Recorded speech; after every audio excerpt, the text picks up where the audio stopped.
Good evening, everyone. I'm calling to order the regular city council meeting for the city of Hayden, Idaho. It's Tuesday, March 25th, 2025. Time is approximately 5:02 p.m. May we get a roll call of council members, please? Council President Roeder? Yes. Councilmember White? Yes. Councilmember DePriest? Yep. And Councilmember Schaefer? Yes. You want to lead us tonight, Ed? Oh, sure. Thank you, sir.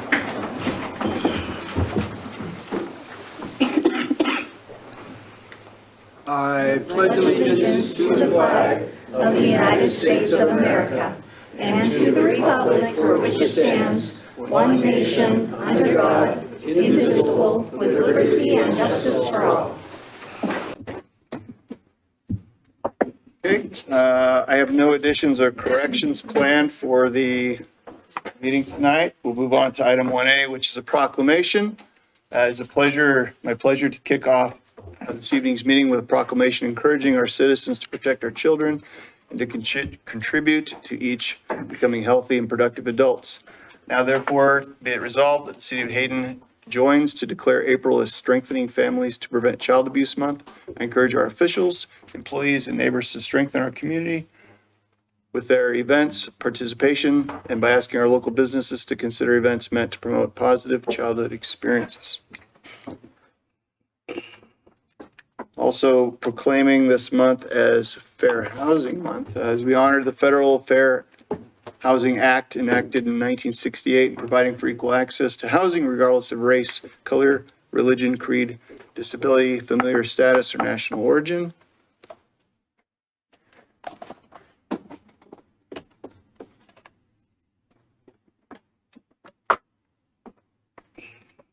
Starting to see why Scott liked the book. I now, therefore, I, Alan Davis, Mayor of Hayden, Idaho, do proclaim April 2025 to be Fair Housing Month in the city of Hayden, Kootenai County, state of Idaho, and urge the appropriate recognition thereof. All right, moving on to the consent calendar, which consists of approving March 11, 2025 city council meeting minutes, approval of change order number 01 for the H6 lift station, approval of purchase request for a generator for City Hall, approval of independent contractor agreement with Specialized Pavement Markings LLC, and approval of bills for payment. Are there any questions as it applies to the consent calendar? Anyone like to make a motion? I'll make the motion that we approve the consent calendar as stated, 2A through 2E. Second that. Okay, we have a motion and a second. Are there any comments or questions about the motion being made? Can we get a roll call, please? Councilmember DePriest? Yep. Councilmember Schaefer? Yes. Councilmember White? Yes. Council President Roeder? Yes.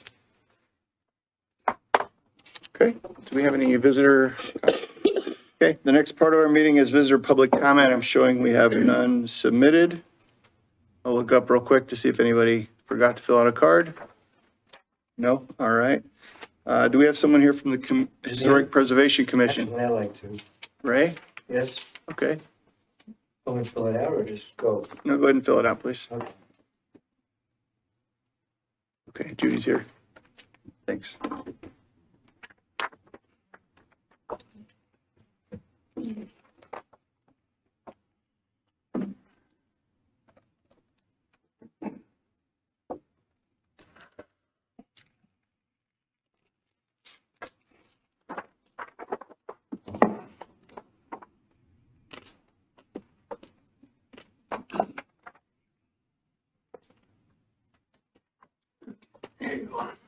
And Ray, I assume you've heard my script enough to know that we can't yeah. talk on land use items, things like that, right? Right. All right, then I'll skip it. All right, so for public comment tonight, Ray Drexler, it's a bit vague. It just says frustration. Yep. I'm not laughing at you, it's just never had anybody write that on a card before. Yeah. You want to pop up and give us your name and the city you live in and address council, I guess.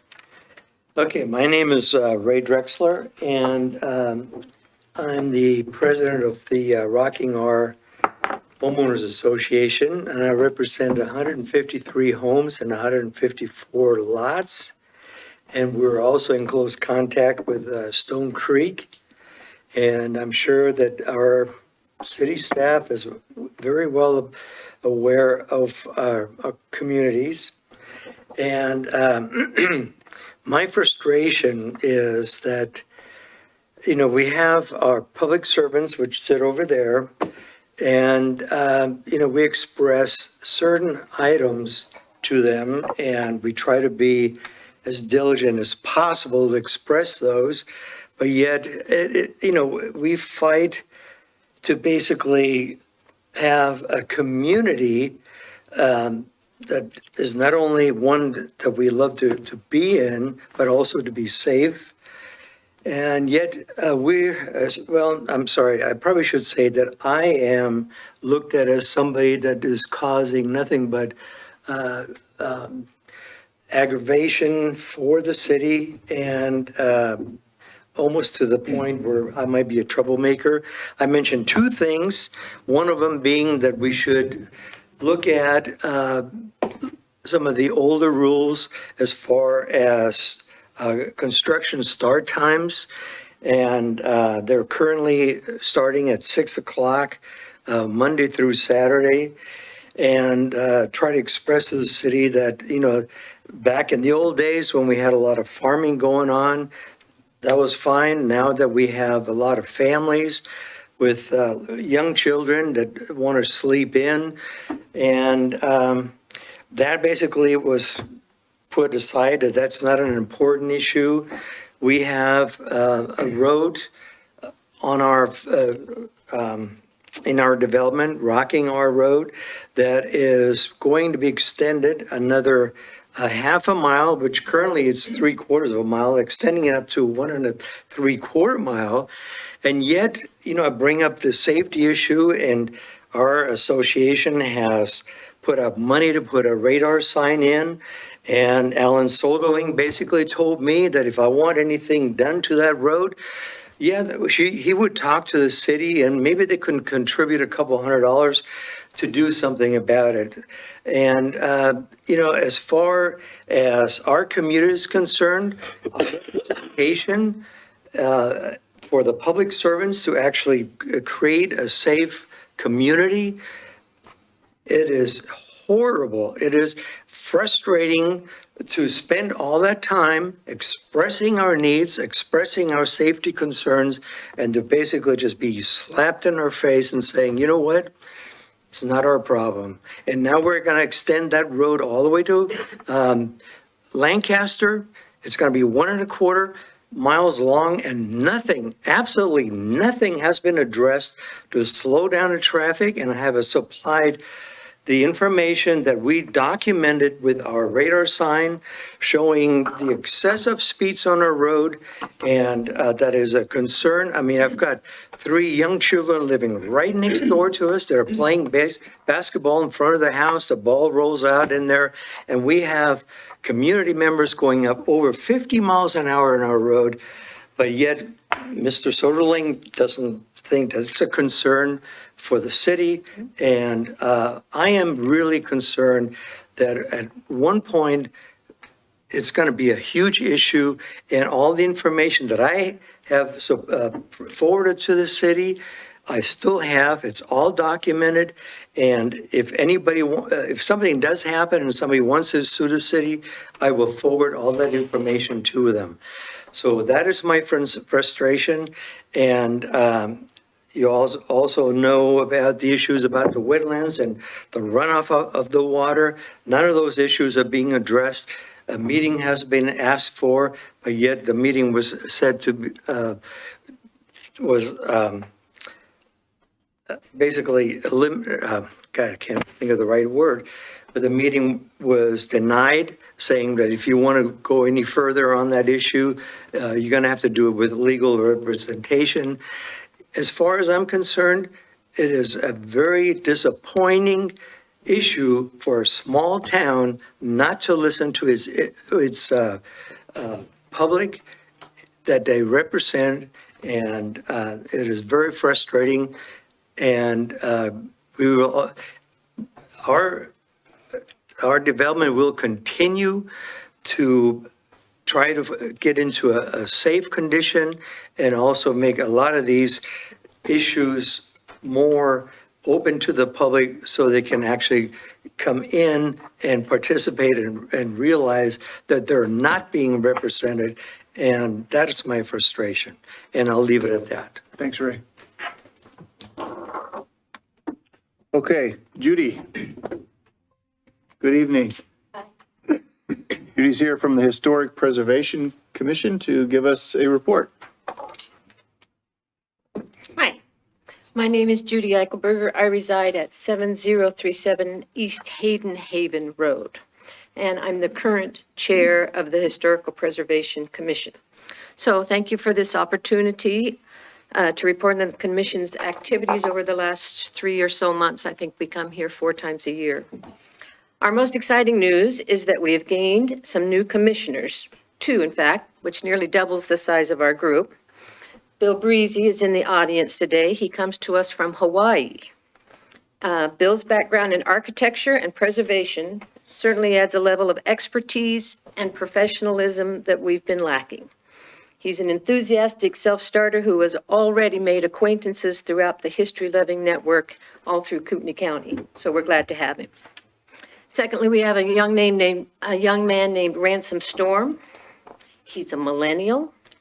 In fact, he's young enough to bring down the average age of our commission by at least 15 years, I think. He's definitely a shot of youthful sensibilities, but he has a historian's heart. He confessed that he spent one summer during his college years in a van with his dad, touring southern Idaho's sheds, barns, junk piles, just like in American Pickers.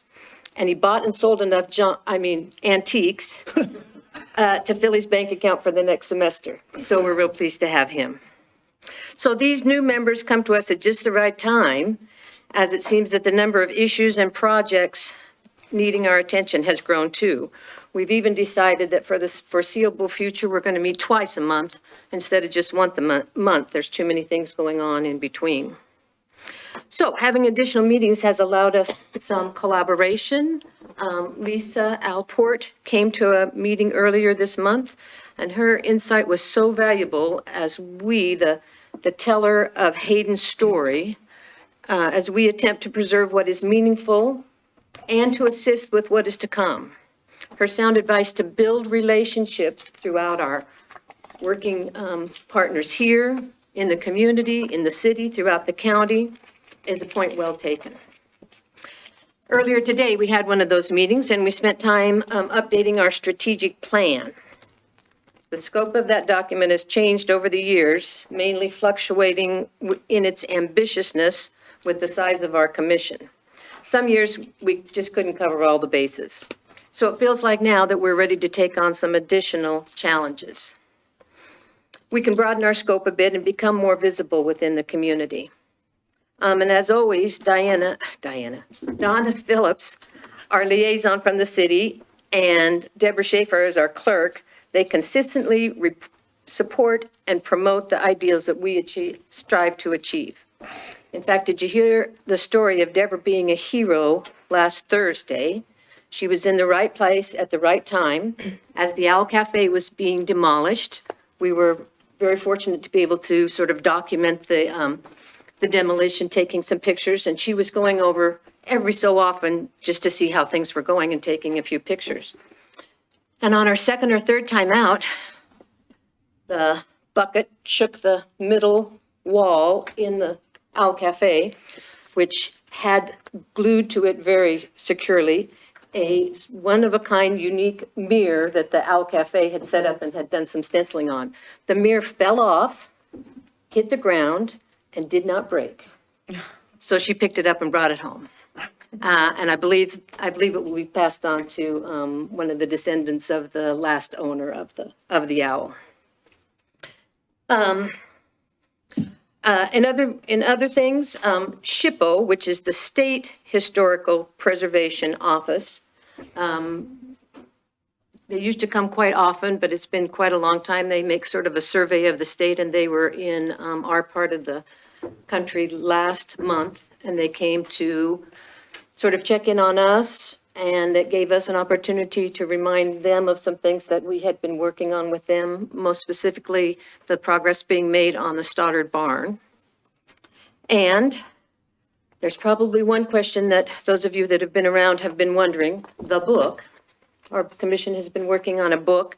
It's called Ordinary People, Extraordinary Lives. It's a history of Hayden, Idaho and its surrounding area. One of our first thoughts about writing a book about Hayden is the people that came here before us and the things that they did on a day-to-day basis. But when you add those things all together, they become something not ordinary, but pretty extraordinary. And it's true that in this country, ordinary people don't have to do extraordinary things, but extraordinary things happen when they're willing to do the ordinary things and not quit. So that book will be available this summer. Every year we have Hayden Days, the last weekend in July, and we are in negotiations with a publisher from over in Spokane. It will be somewhere between a coffee table book and a magazine and a textbook. It'll be about 250 pages long. We hope with our first run to have 300 copies available. There's been a lot of anticipation for this. We have many, many stories of the families that were here in the early days. In fact, one of the things we've been working on this book for quite a long time. Michael, did you put something on the desktop for me? Maybe not. Well, one of the things in working on book, it's here? Probably in the folder. Right there. Yeah, click on that. No, that doesn't look like That's me, does not it? it? Doesn't look Okay. like me. That's okay. That's all right. One of the things in compiling a book, and of course we've done it on the computer, is it's searchable. So I put in the date, March 25th, and came up with something pretty close, March 26th. On March 26th, 70 years ago today or tomorrow, there was something that probably made the newspaper and the news and was the gossip of the town, because a couple, their names were Lant and Mary Jane Hartle. They'd been married in Missouri in 1905. And they had moved around a bit. In fact, they were in Washington for a time, and they had some good neighbors, and the good neighbors said, hey, North Idaho still has some wide open land. They were in a dry land farming situation, and Lant just didn't like that. He figured it's better to do some irrigating. So they moved over around 1915. Now, life had never been easy for the Hartles. Mary Jane, who went by Janie, lost her mother and a stepmother and her father all in the space of about 10 years. And it was left to her to raise her younger brothers and sisters, who they also brought out to Idaho. And Lant was a typical, deliberate, sort of soft-spoken man, but a hardworking farmer. In 1948, he lost his sight because he got a scratch on his face from a piece of barbed wire. And he obviously didn't have a tetanus shot, I guess. And he lost his sight in both eyes. He was familiar enough with his place that he still fed the cows and shoveled the driveway and did things like that. And they had a son named John who took over the farming for them. Well, on March 26, 1955, their family had set up a 50th anniversary party for them. The Hartle's house is about 3/4 of a mile east on Lancaster, after the intersection of Lancaster and Rimrock, which used to be called, and some people still call it, Four Corners. And they live on the south side of the road. On the north side of the road was the Mountain View School, which was no longer a functioning school then, but the building was still there, so they used it as a community center. So they were having a nice party for them. And if you know the size of that building, you can see that because that building is now behind the old elementary school over on Hayden Avenue. It's been used as a library and for driver's ed and all sorts of things. So you can see that would fill up pretty quickly if there was a party. And somebody stepped outside to get some cool air and noticed that the Hartle's barn was on fire. They left a heat lamp for a newly born calf, and something got tipped over, and the barn was a complete loss. And first the party goers and then firefighters came to battle the blaze, but it was a complete loss. Some livestock managed to get out, but 2 cows and a calf were trapped in the flames. Hay and grain stored in the barn were also lost. The fires believed to started by that newborn calf. Lant took it especially hard because he really loved his animals.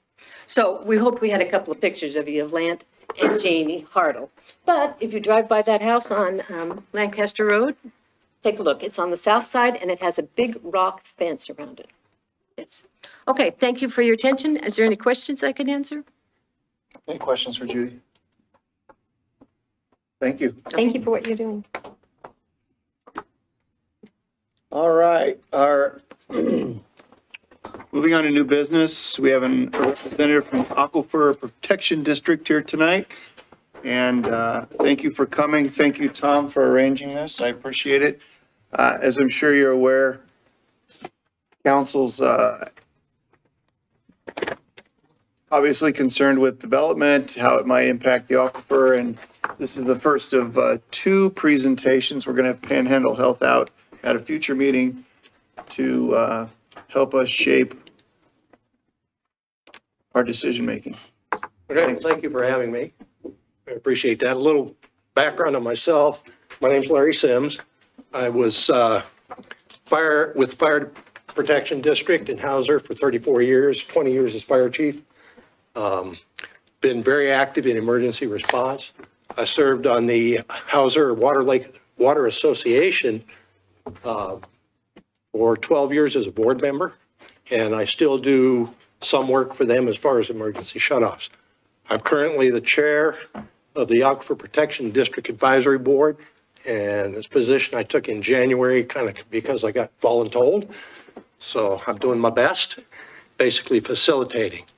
But basically my whole career, both fire and prior to that, has been customer service. So hopefully I can give you some information tonight that you'll find educational and see how it goes. So our mission statement is, it was approved in 2007 by the county commissioners for the protection of groundwater quality in the Rafter Prairie Aquifer.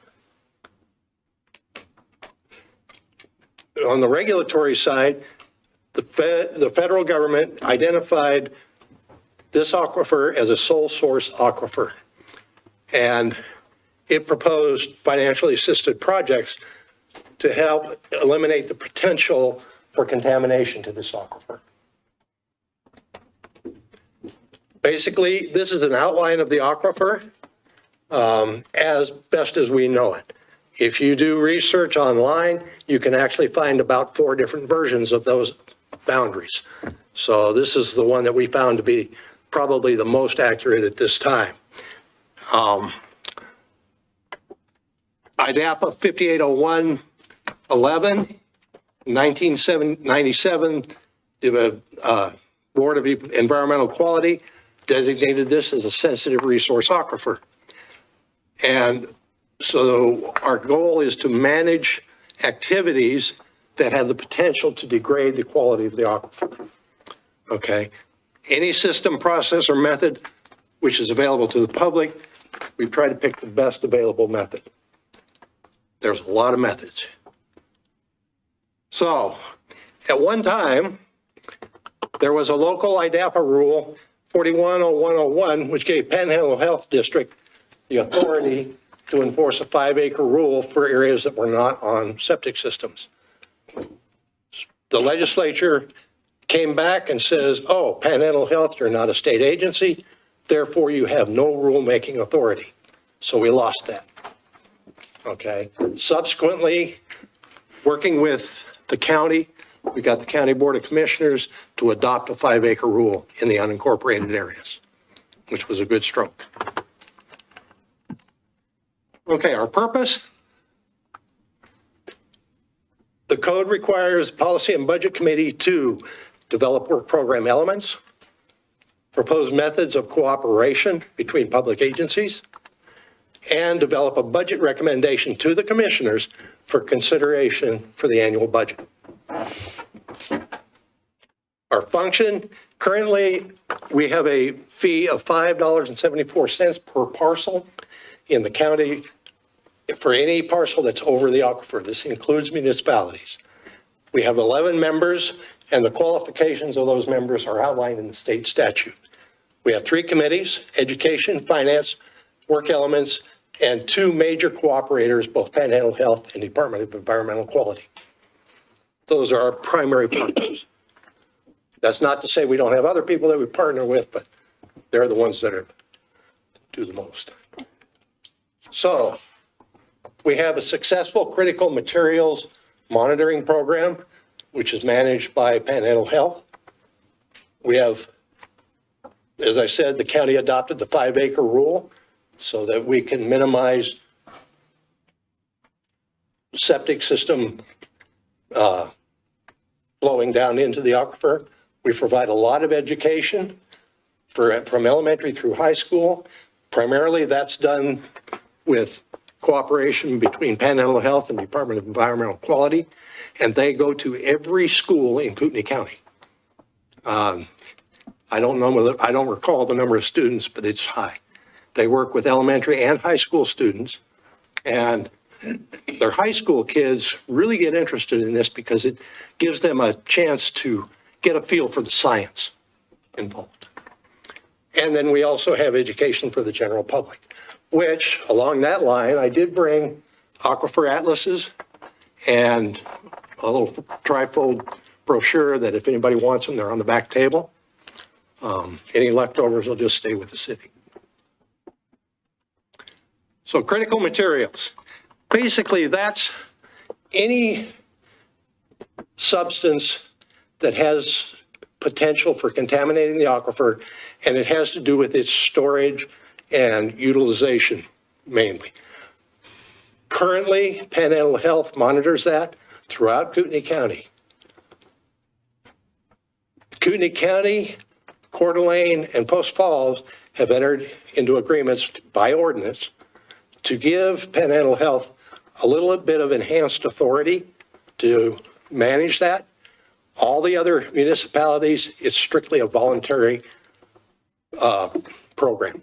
In other words, they will go out to a facility and inspect it.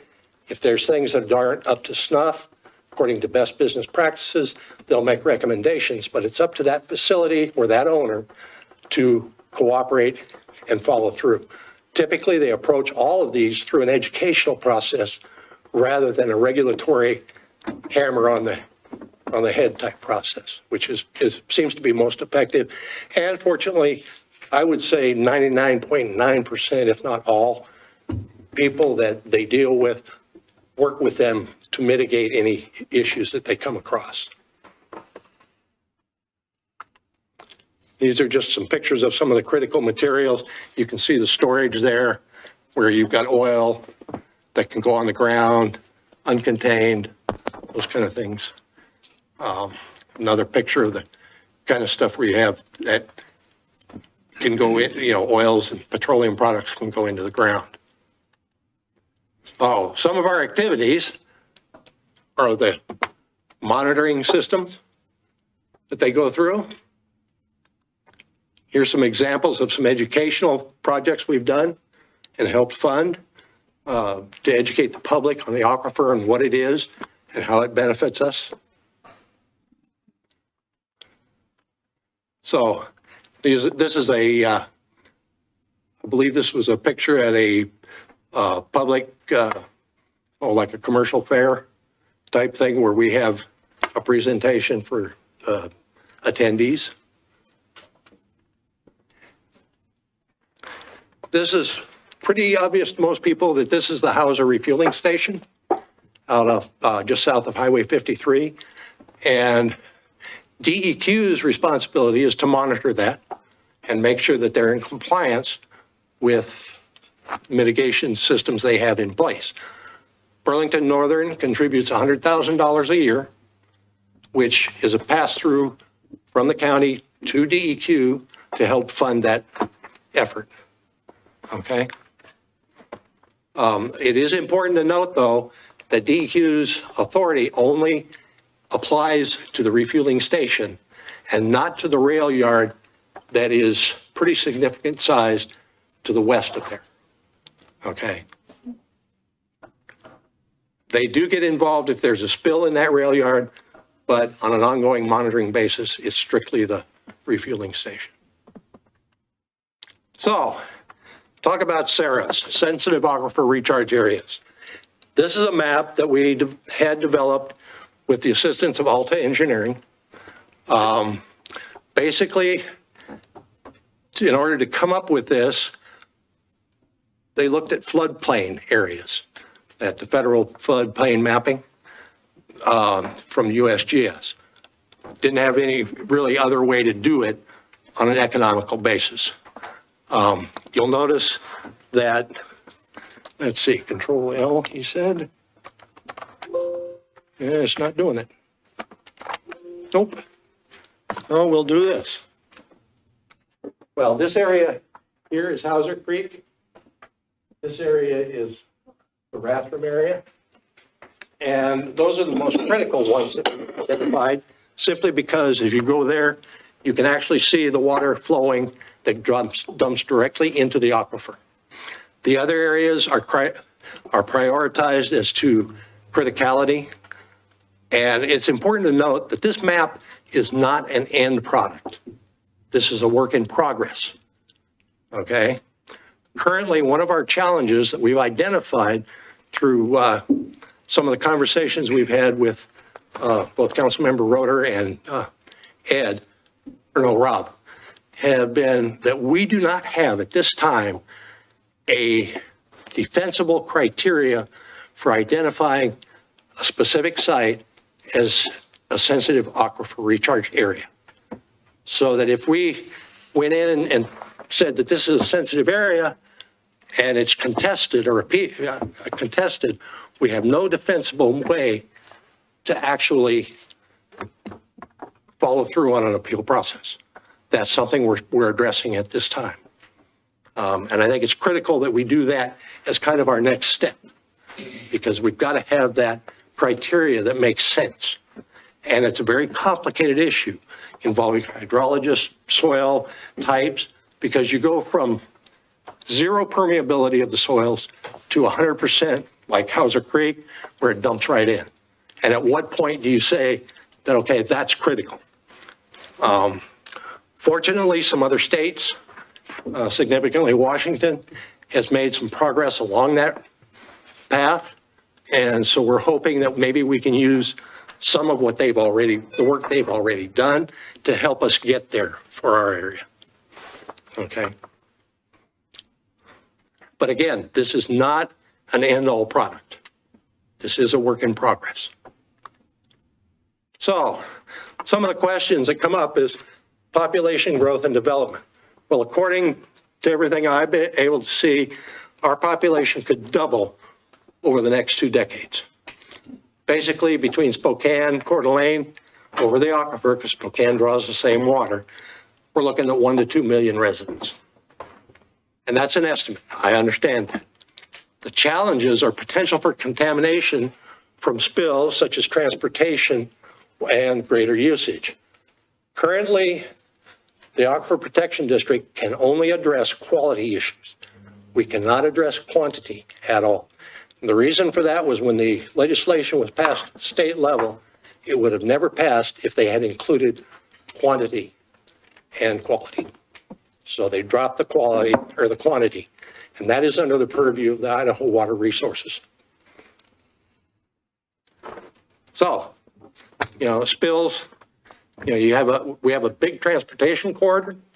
We have a lot of trucks, a lot of trains with hazardous materials. And right now, if there is a spill, that falls under DEQ's jurisdiction for mitigation, cleanup, and fixing the problem. Some of the risks: highway incidents, rail incidents. With the added infrastructure due to development, we're seeing much greater usage of mag chloride on the roads. That mag chloride come spring goes somewhere. Okay, in addition, we did identify in the last year 2 million gallon above ground ponds of mag chloride.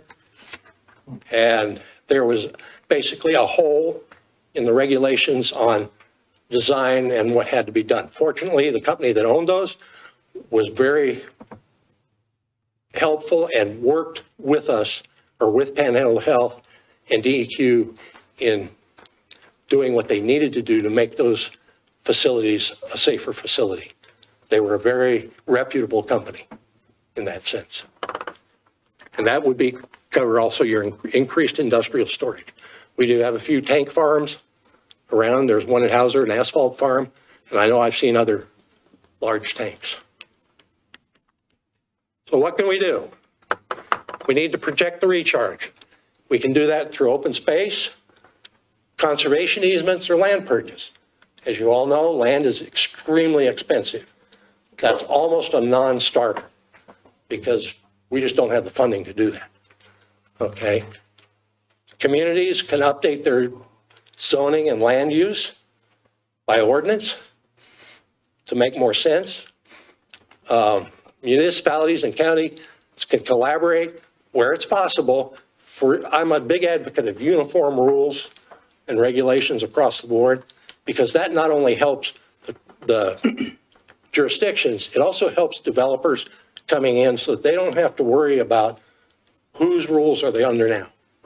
That was a big thing I did with the fire service, was we worked very hard to get all of our access requirements on a uniform basis so that developers could come in and know the rules they had to follow.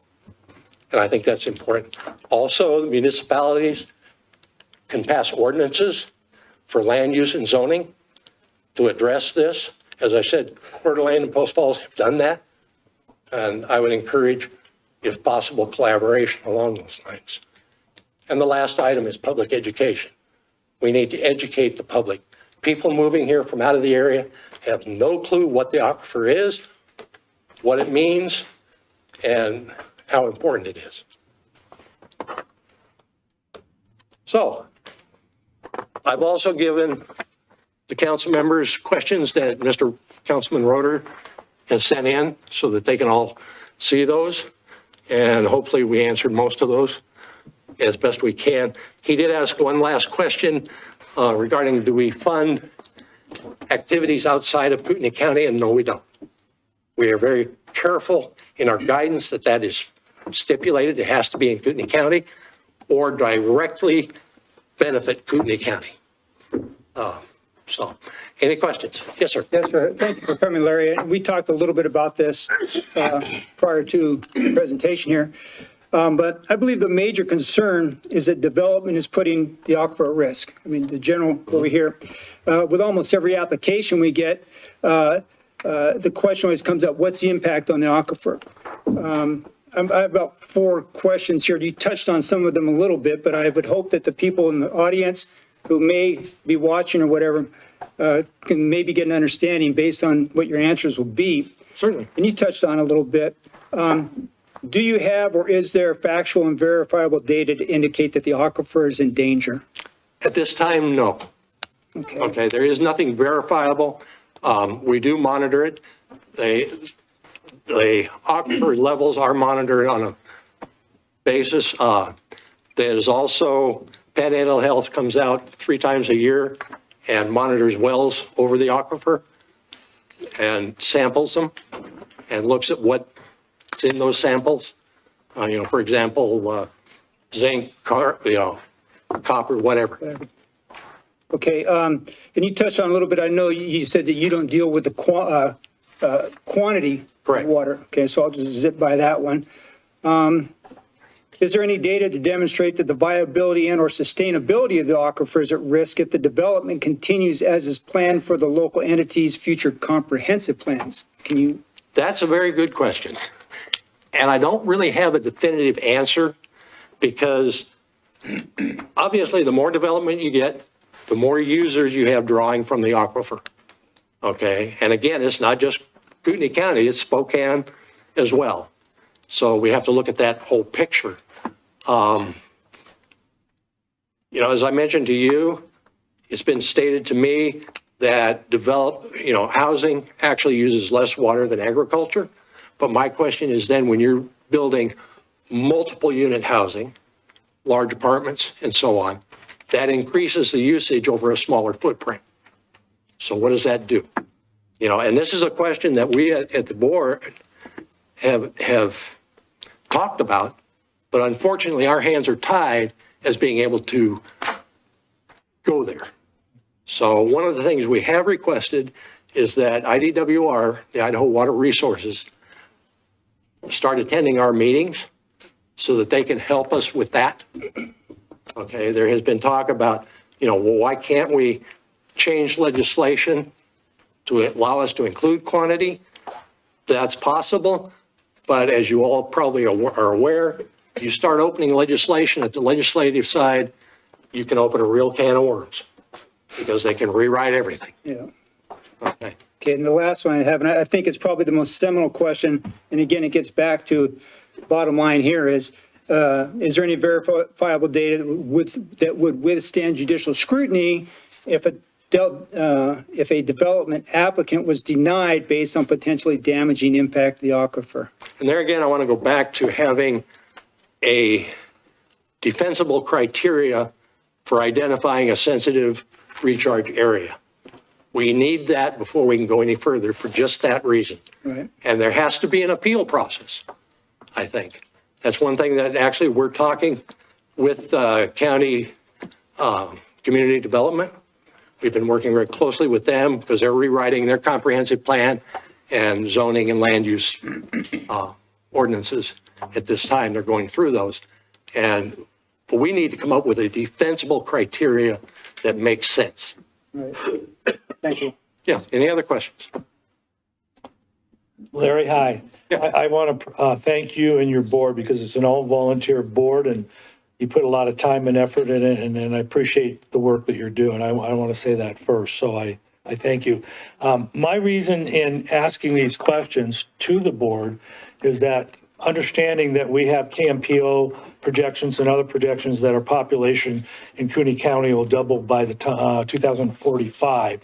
And the question is, what impact will that have on our aquifer? And I've been asking actually for years when I go to the AIC meetings in Boise of engineering firms that have they ever seen a study done on our aquifer or any aquifer as to what the impact is for development and population growth. No one seems to have any studies on that. So that's been my motivation in getting and asking questions of DEQ, Panhandle Health, and the Aquifer Protection Board, because we need to be thinking forward of like when my grandkids, when they're 40, when if it does get contaminated, the aquifers, when it's too late, it's too late. And it is a very sensitive aquifer that it's an undefined aquifer that there's no, whatever comes down from the above will go down into the aquifer. There's no layer to protect it. And I think that was a national EPA designation, correct me if I'm wrong. I believe so. Yeah, but anyway, I have a couple of things that maybe you can help us with, because that's one of the things you're talking about, collaborating with municipalities, is that when we have a development that we're considering, that development proposal does go to the Aquifer Protection Board. We send that to you. Okay, but one of the problems with that is we have no jurisdictional authority to make any recommendation even to a municipality. All we can do is advise the county commissioners. Okay, and that's by state statute. We're limited in that respect, as much as we may want to. And as much as we would like to address that issue, our hands are kind of tied. And I understand that you're put in a box of what you can do. Right. But we're trying to do what's best for our community and the aquifer, and you guys are the experts. Well, I mean, you're the Aquifer Protection Board. So that's why it's frustrating, at least for me, and I'm going to speak for myself here, because we're looking towards somebody to say, what effect will this have now or in the future. So would you be willing to help the city develop ordinances or processes to better address protecting the aquifer? You know, I can't speak for the entire board. You know, I'm just one person. But I would suggest that, one, you talk to Coeur d'Alene and Post Falls, and maybe the county, and see what they put in place in their ordinances, because I don't know what those are. Okay? I have no clue. I would suggest passing your own ordinances, and I realize, I understand you're asking for help with this, to, one, give Panhandle Health just a little more authority to enforce compliance with critical materials. Okay, in other words, it would have to be through the city. Right, like I said, now it's currently, it's a voluntary basis within the city of the city. You know, they can't say, well, if you don't fix this, such and such will happen. They can't do that. They don't have the jurisdiction. The city can have that jurisdiction. Okay, so I think that's important. As far as where, this is one of the reasons we've talked about quantity, even though we can't address it, is, you're right, there's really been no studies on how that affects it, not that I'm aware of. But at the same time, that becomes a very expensive proposition to get a consultant to do that. Okay. And quite frankly, our board, we don't have the funds to fund that.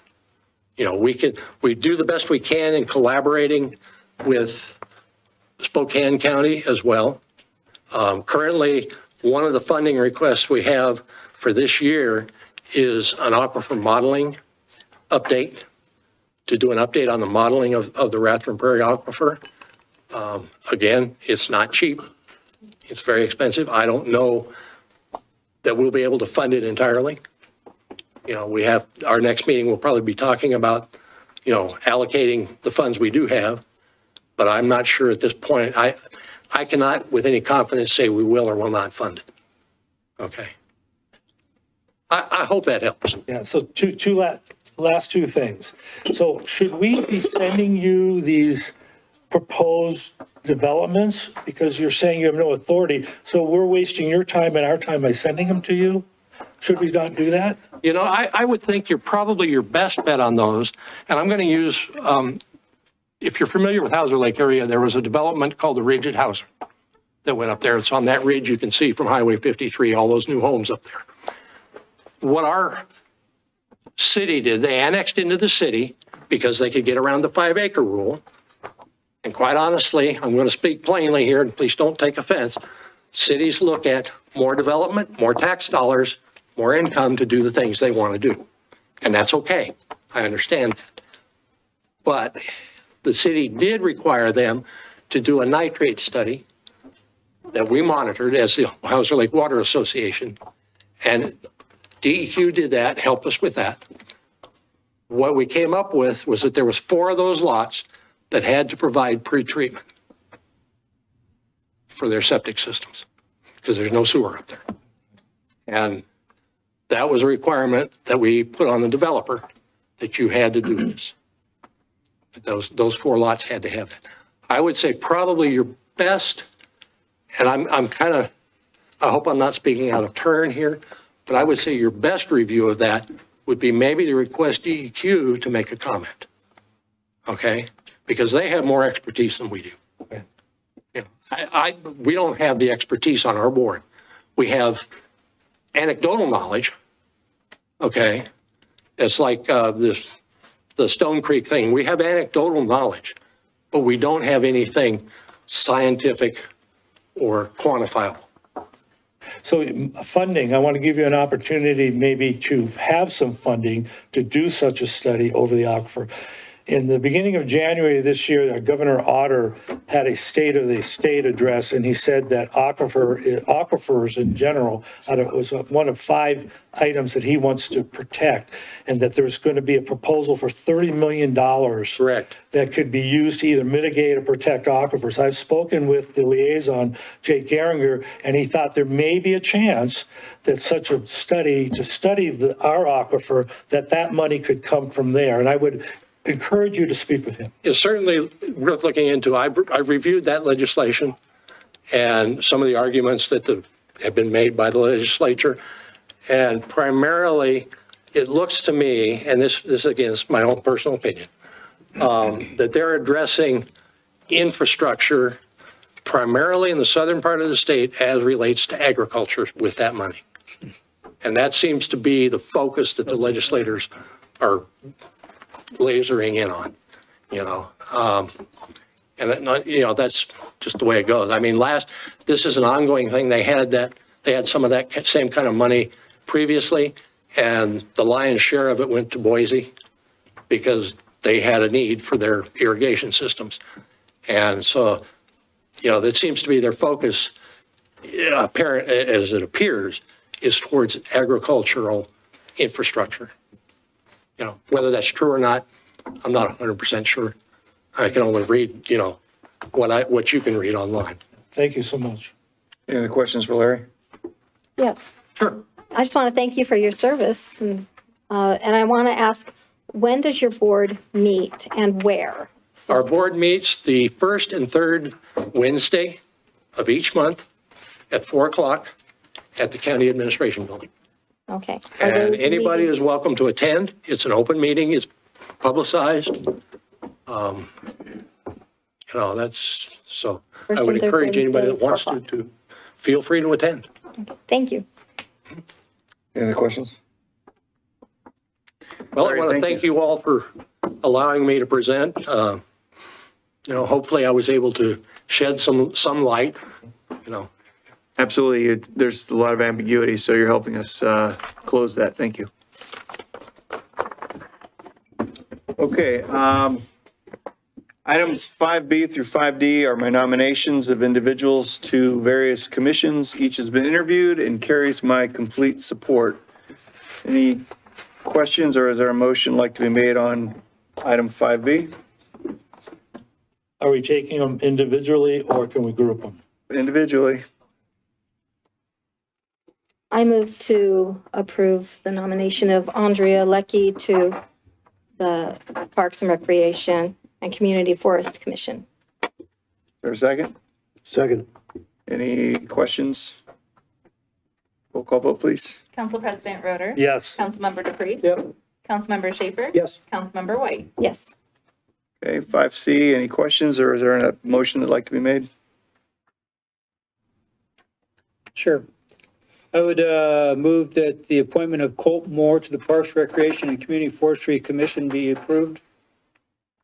I'll second that. Okay, motion and a second. Any comments on the motion? May we get a roll call vote, please? Councilmember White? No? Council President Roder? Yes. Councilmember Schaefer? Yes. Councilmember DePreez? Yes. Okay, and lastly, 5D, any questions, comments, or is there a motion like to be made? I'll make the motion that we appoint Dave Hagar to the Public Safety Commission. Second. Okay, motion and a second. Any comments on the motion? The roll call vote, please. Councilmember Schaefer? Yes. Councilmember White? Yes? Councilmember DePreez? Yes. And Council President Roder? Yes. Okay, next, the Hayden Lake Watershed Association wishes to place a kiosk-type sign at Honeysuckle Beach, which requires the mayor to sign a memorandum of understanding if the council approves. Is there any question on this agenda item? There are representatives from the. Yes, and we have representatives here in case there are any questions. I was just kind of curious, is it run down or have they just been trying to get a new look or it's just a, Do you want me to answer, or do you want to ask Go ahead. that of the applicants or the I'm fine with it. representatives? So there is not an existing sign there. There's, that's the Hayden Lake Water Association sign. They're asking to replace our existing sign that we use for our information about the park as well as the life jacket loaner station. So they are willing to come to the table and replace that sign with one that does something for both of us. And if I have that wrong, they can correct me, but it's a collaborative effort to try to address the needs of the association and their educational components, as well as the city's need to continue to provide our loaner jacket station and information. Go ahead. I'd like to ask if they're working in cooperation with the Parks and Recreation Commission. Have they been? We did not take this to the Parks and Rec Commission.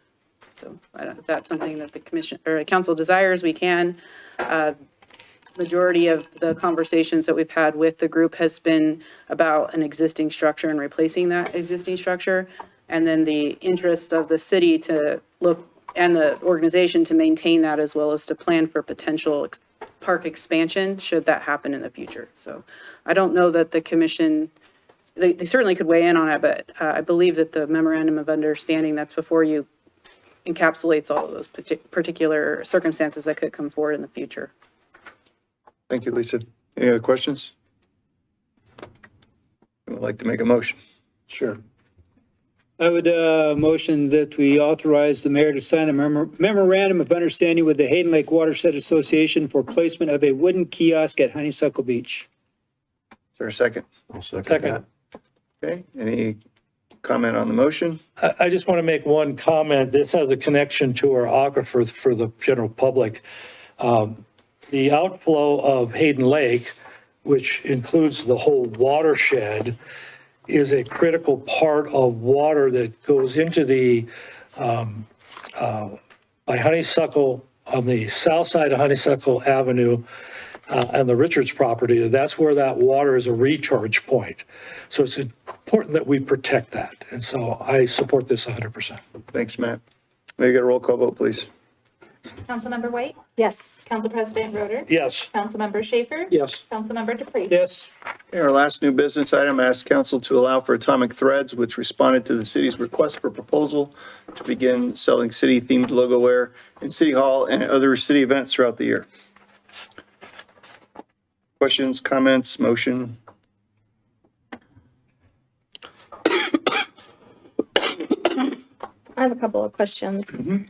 Okay, so personally, I'm an artist and I love a good t-shirt as a souvenir, but I would like to see this as a private enterprise and not as using taxpayer resources. So I was just wondering how much time is being spent by staff on this? I believe the answer to that is that we reviewed the contract and the request for proposal. And that's it going forward. All of the risk and burden is on the private sector. Okay.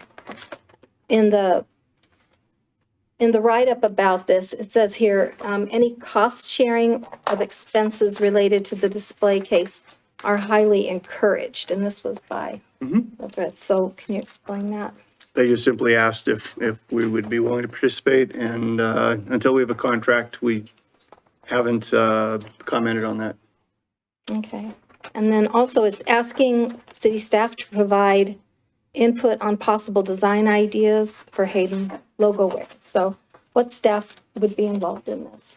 Anybody that wants to, there's a contest amongst the staff to come up with a logo for this, and we've got submissions in by those that decided to do that.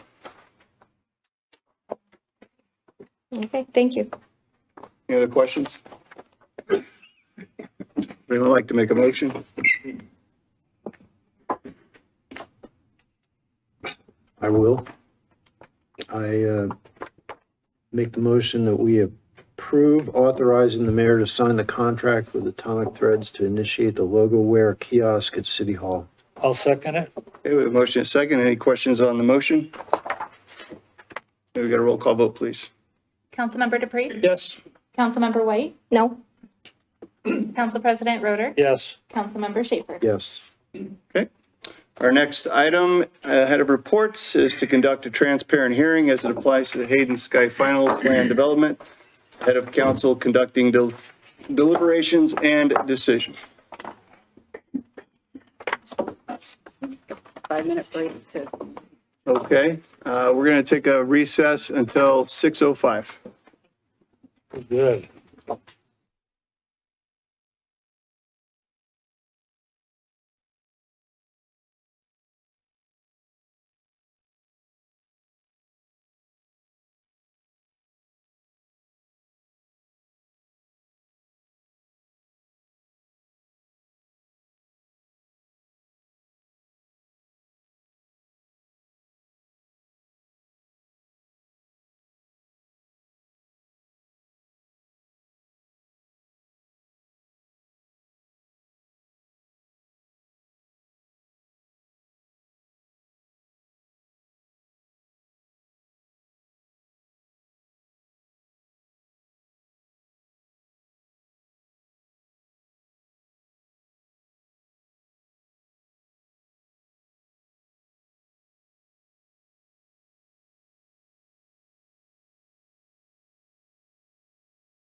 All right, welcome back, everyone. We are going to start a public hearing. This is mine. Oh, I do need to ask as staff introduces the case. reminding me, I want to. Council, have you had any ex parte communication with the applicant or general public regarding this case? No. No. Thank you very much. Staff? Just really briefly, since all the council is back, we were able to find Judy's pictures of the Hartles. Oh. So just for sake of finishing that loop, that's who those are. Very nice. Thank you. So tonight, we are here for a public hearing for the final planned unit development of the Hayden Sky project. The Planning and Zoning Commission had their public hearing on February 24th. And tonight's public hearing before the council. Just to go as a matter of background, the property was annexed in 1991 by ordinance 524. It was annexed, and then it was de-annexed, and then it was annexed again.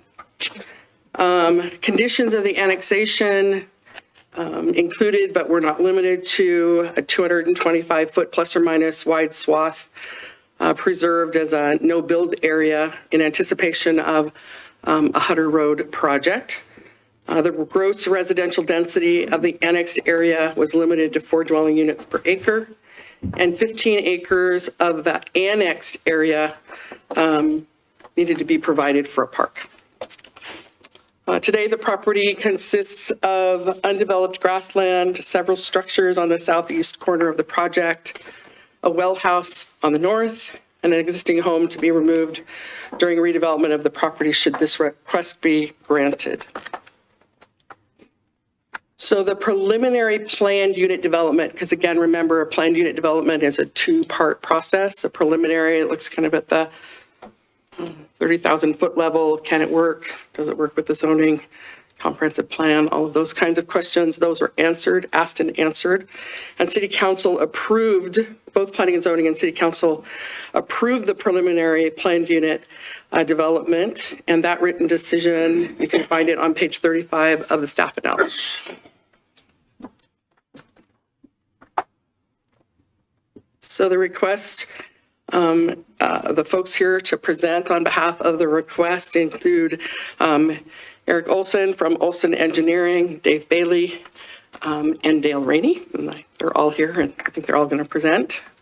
The current owners are 4J Limited Partnership and the Mills Family Tree Farm, LLC. And in the applicant's narrative, they identify that the vision of Hayden Sky is to create housing for a community in desperate need of a wider range of housing options.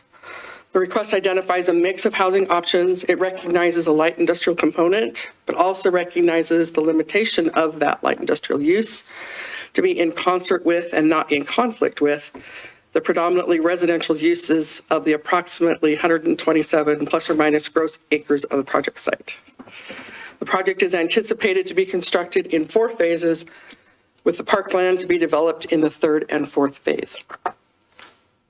So just as a matter of place and where we're talking about, this is North Hutter, North Carrington, and this sits north of Hayden Avenue.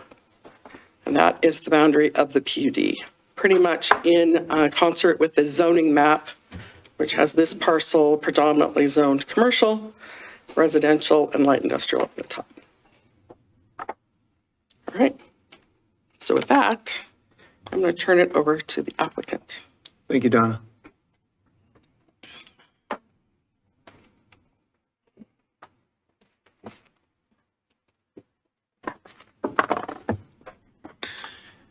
Good evening, Council and Mayor. Eric Olson, Olson Engineering. We operate out of our office in Post Falls. As Donna mentioned, we have Dale Rainey and Dave Bailey with us as well.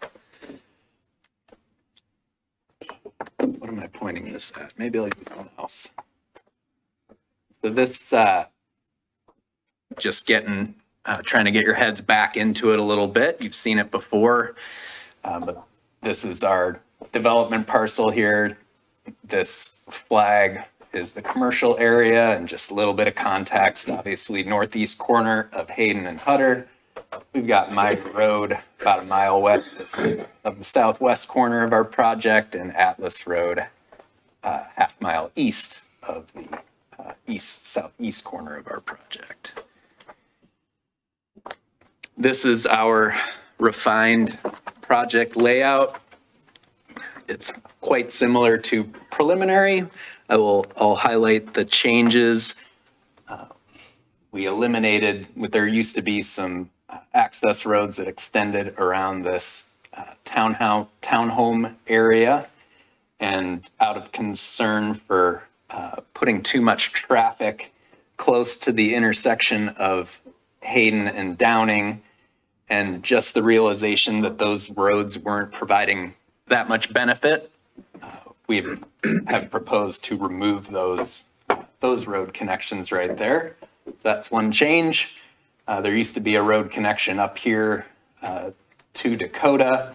Couple reasons: there was a topographic issue, and also the issue of this intersection potentially being close to the intersection of Dakota and Hutter over there. We removed that connection, and we added in a connection of what's currently called Road A out to Carrington.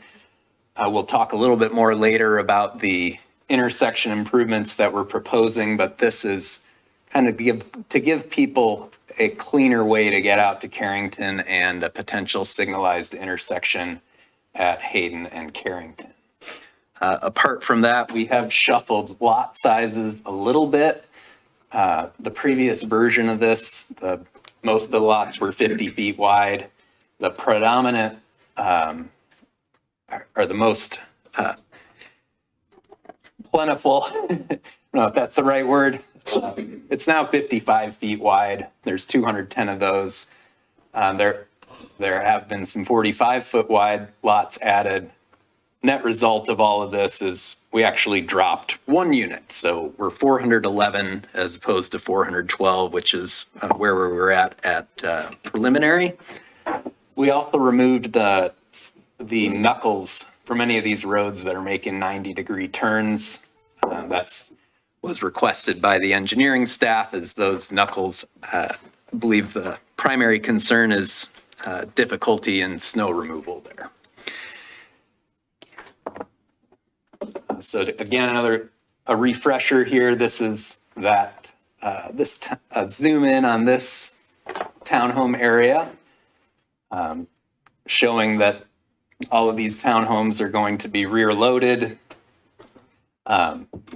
Kind of this internal circulation dumping out here rather than on Downing, which is going to be a little higher classification of road.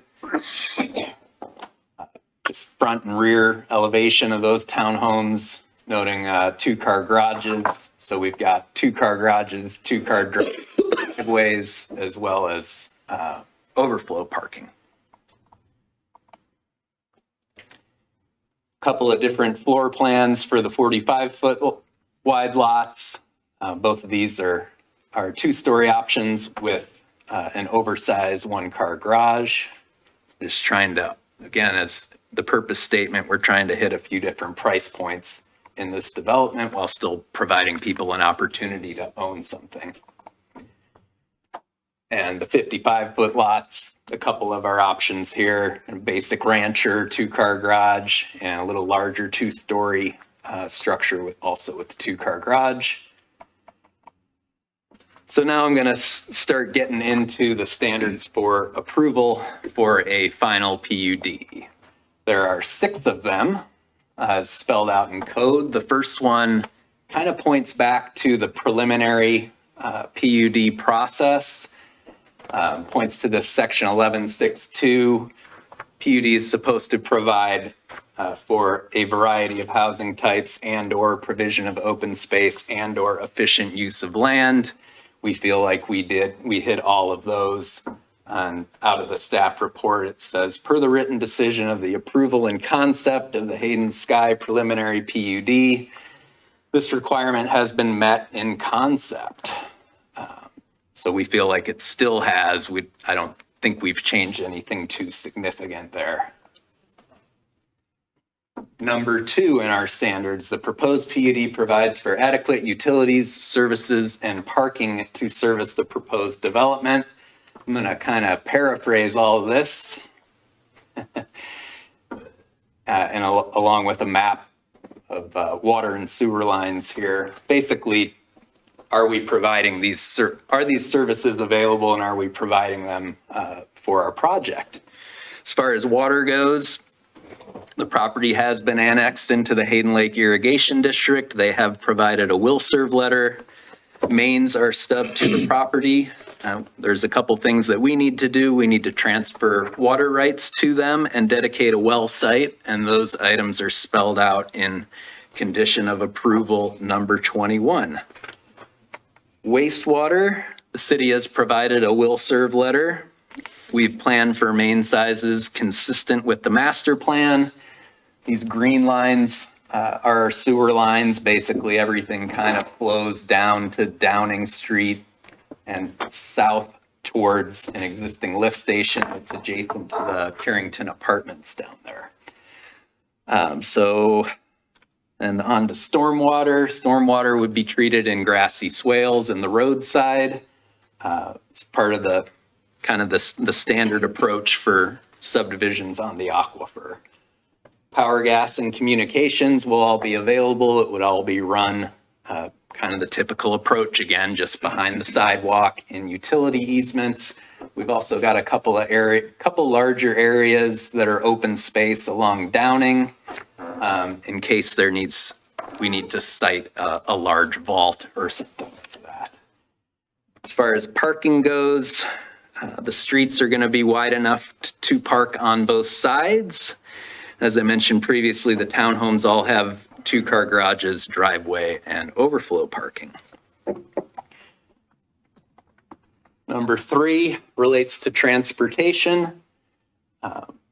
3A is, are we being consistent with the city's adopted transportation master plan? That's a little snippet from that plan. This road here coming through the middle, this magenta color, is basically where we've got Downing going.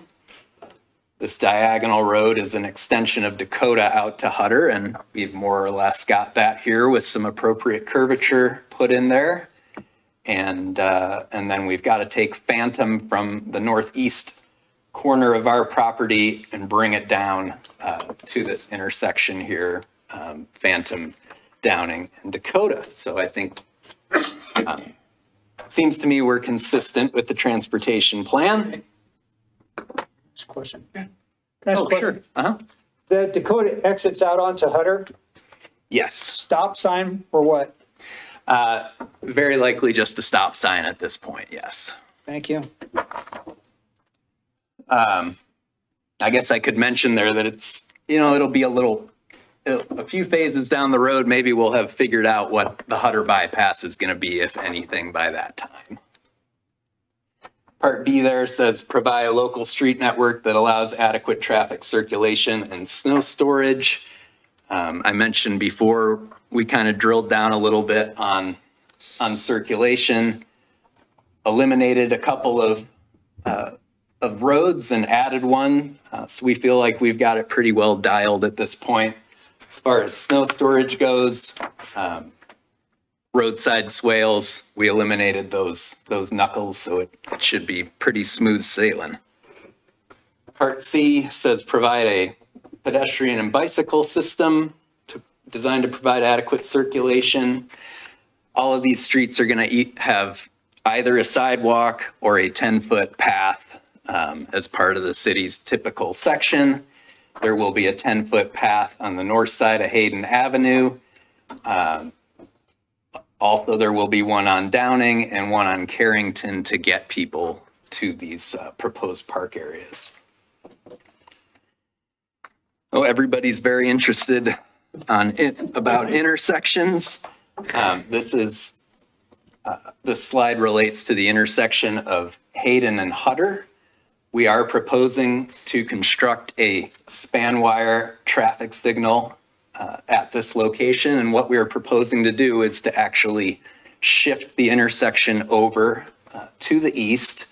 And this picture kind of paints the picture a little bit why. We've got there's a lot of power lines here and some high voltage transmission lines right here that if this is potentially going to be a temporary intersection, we'd like to do it without incurring all of the cost of relocating these things. And we're using area that had to be set aside for that potential Hutter corridor.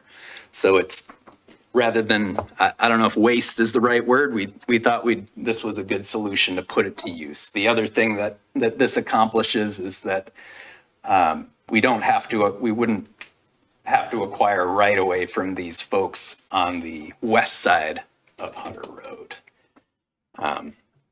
This property is owned by a Mr. McNabb, and as part of this, he provided a letter, an email through his engineer that approved this in concept. So that's that intersection. This is the blow up showing the circulation at the Carrington Hayden intersection. Again, we're proposing a traffic signal to be constructed. Both of these would be constructed in phase 1. This Span or I think that's still up for discussion. It has not been determined yet. That's something we would Before have building permits are issued. Correct. Yeah, I think we actually have to have construction plans approved, or these need to be part of our construction plans. Thank you. Yeah, so all of the movements here are on Carrington and Hayden. It's complete except we don't control this property, so we can't get this second eastbound through lane there. That would have to be added in the future if and when this property develops. So with that, that's the first 3 items. Anybody have any other questions before I hand it to Dale? Good? Thank you, Eric. Thanks.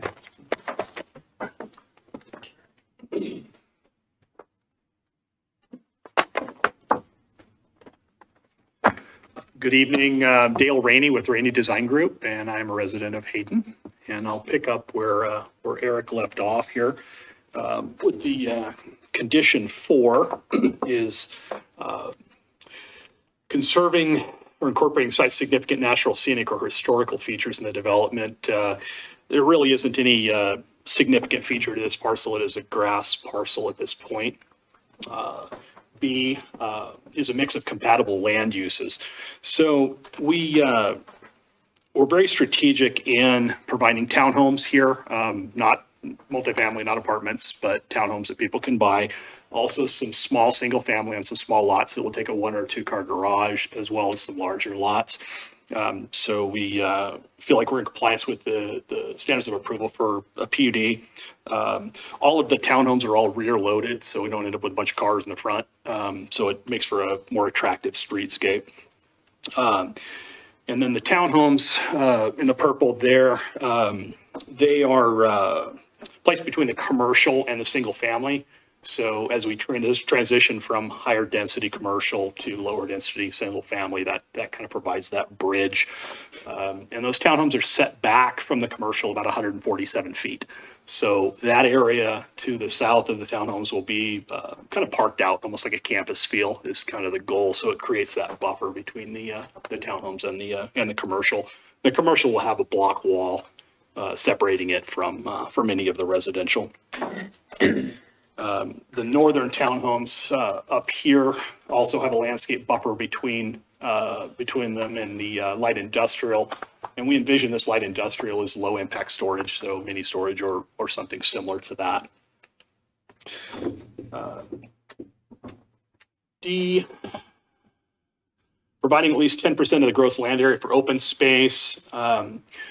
So to meet this, as Donna had stated, there was a requirement to dedicate 15 acres for a city park. So we've done that. We've divided it into 2 parks. The southern park, where it says phase 3 out here, would be a more active park. We have some preliminary designs done, and we view that as somewhere maybe there's a place for soccer or softball or basketball, something that's a little bit more active. The northern park here, kind of envision that as more of a pocket park. So it would be maybe a play structure, picnic facilities, frisbee golf, things like that, because there are homes surrounding it. And so it's just more compatible with a quieter park there.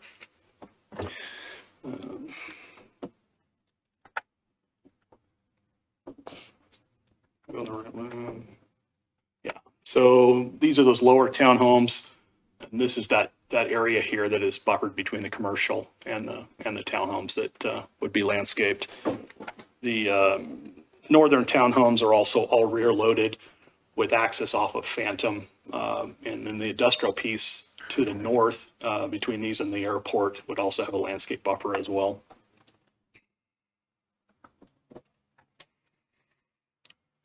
And this is a kind of a concept for the parks that we had Bernardo Wills, Del Hatch from Bernardo Wills. And as you can see, we kind of have a baseball diamond down here, which really is perfect placement for it because of where the sun sets and so on. So it works well. We've got a little parking area, basketball courts, pickleball courts, that sort of thing.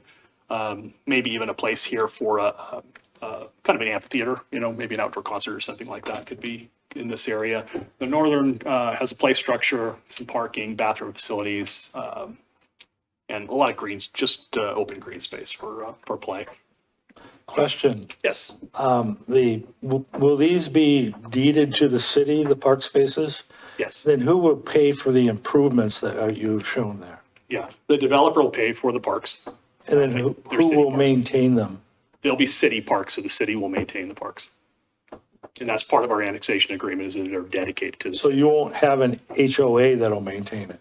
Not for the parks. We will have an HOA for the other open space in the development, but not for the parks at Do we city. have an estimate of what it will cost to maintain those 2 parks? I do not. Yeah, I do not know that. I was going to ask about when do you anticipate the parks being built? So we have them set up for phase 3. Let me back up just a little bit. I'll show you why. So phase 1 is here, and phase 1 also includes all of the improvements along Hayden Avenue. So it includes the intersection Hayden and Hutter, at Hayden and Downing, Hayden and Carrington. So we'll construct the widening and the intersections during phase 1. And then phase 2 will follow that. Phase 3 is when we'll do the parks. We need the dirt from the park area for structural fill for some of the phases. So there's kind of a strategy with the way that works. The sewer also flows to Hayden. So, starting somewhere else doesn't quite work. So there's definitely a strategy with the order of things. So it'll happen in phase 3. I think we have it set for 2.5 years per phase, potentially. I think depending on market conditions, absorption, those sort of things, but it would be likely 5, 6, 7 years down the road. Okay, thank you.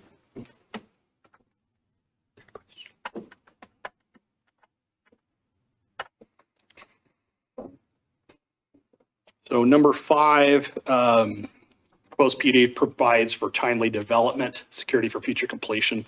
So again, coming back to phasing, we have broken it into 4 phases, phase 3. And then each block has all the necessary elements to exist independently from future blocks. So we're talking about water, sewer, infrastructure, and that goes into the engineering drawings that Eric is putting together. Each building in the development has sufficient access around the structure for continual maintenance of the building, access for emergency services, and I believe fire has reviewed this for that purpose. They've also approved our circulation of the drive aisles for the townhomes as well.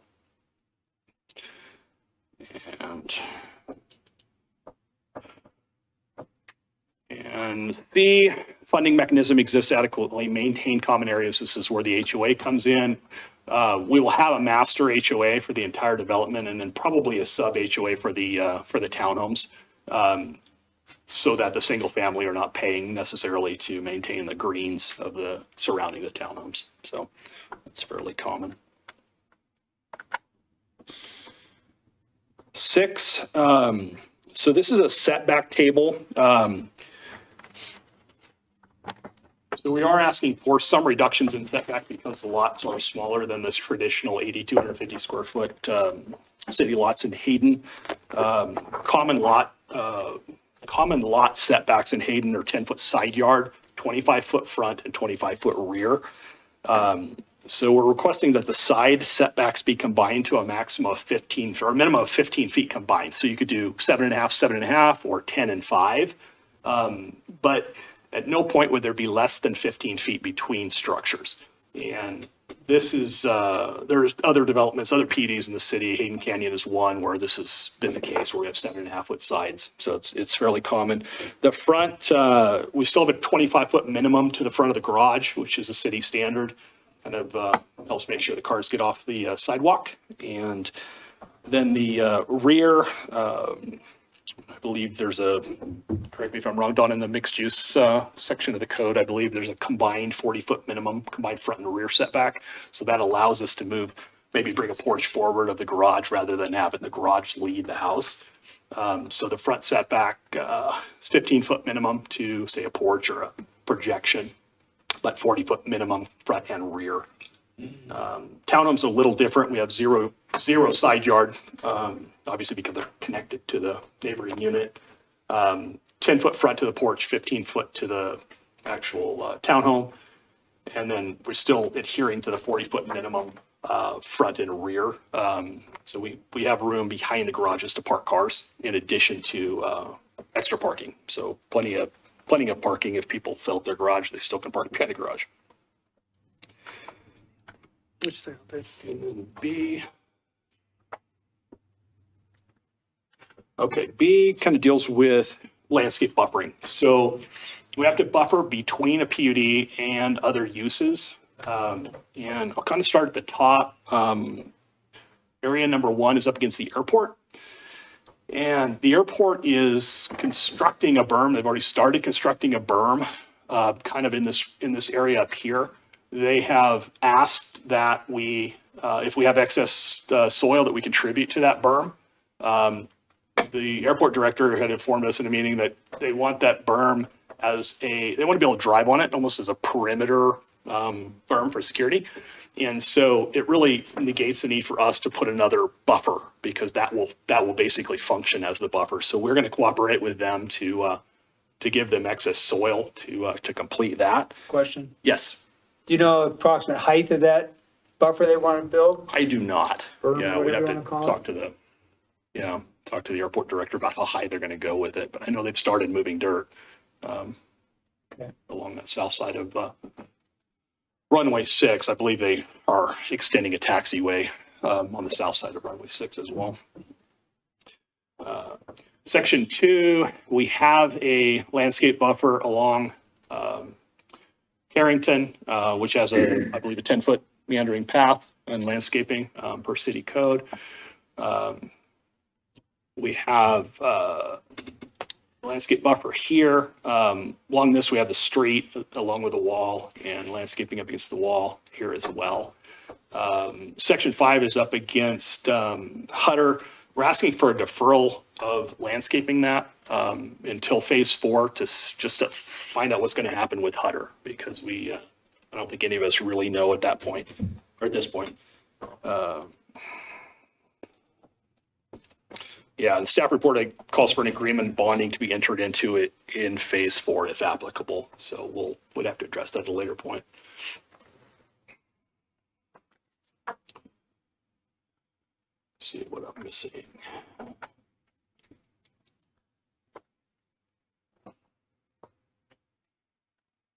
Okay, that's just some of the landscaping north of the commercial. Question, Yes. you mentioned a runway. What is the proximity to the runway, and is it in the flight path of the runway, can you give us a map to show us how the airport aligns with the development? Yeah, I'm not sure if I have it in here, but let me see if. I'm gonna do it with the mouse. So there's about a 1,500 foot on either side of the center line of runway 6 that runs basically up through here. It clips this corner, the 1,500 foot, and I believe that's why this pink lot is here, because we cannot be in that. So there's about a 3,000 foot, 3/4 mile corridor, if you will, for runway 6. And we are outside of that corridor. So we're not under the flight path. Well, somebody's that far off center line, they got problems, but yeah, at least on approach to 6. So it runs, the 1,500 foot is about here. And where does it terminate, that runway? On the southern portion? I mean, does it get further south than the development, or where does that terminate, the runway? There's a bill. Is there a slide?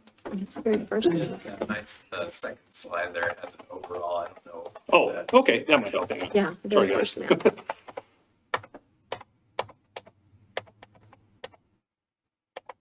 Yeah. Okay, there we go. So the center line of the runway is this here. This is actually ILS system for runway 6 here, instrument landing system. This blue line is about 1,500 feet off of that center line, and so you could continue it out if you wanted to. So basically, planes landing 6 come in here. The runway threshold is up here somewhere, off screen. Matt, if you look at the Hayden map that you have there, it kind of shows those lines. It extends out well Got it. Yeah. west of Hutter there, but you can see the thin lines that show the boundaries. Yeah. We're out of the critical zone, I guess is the point of the approach end of runway 6.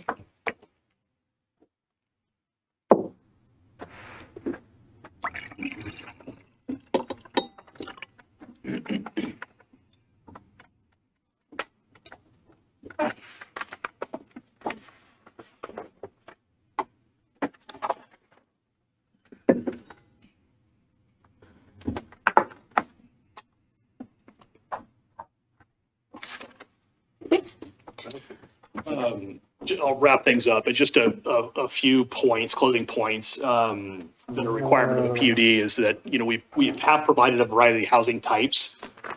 We haven't made any significant changes to the layout since you approved it previously. We dropped 1 unit, and I think we added an access to Carrington and dropped an access to Dakota.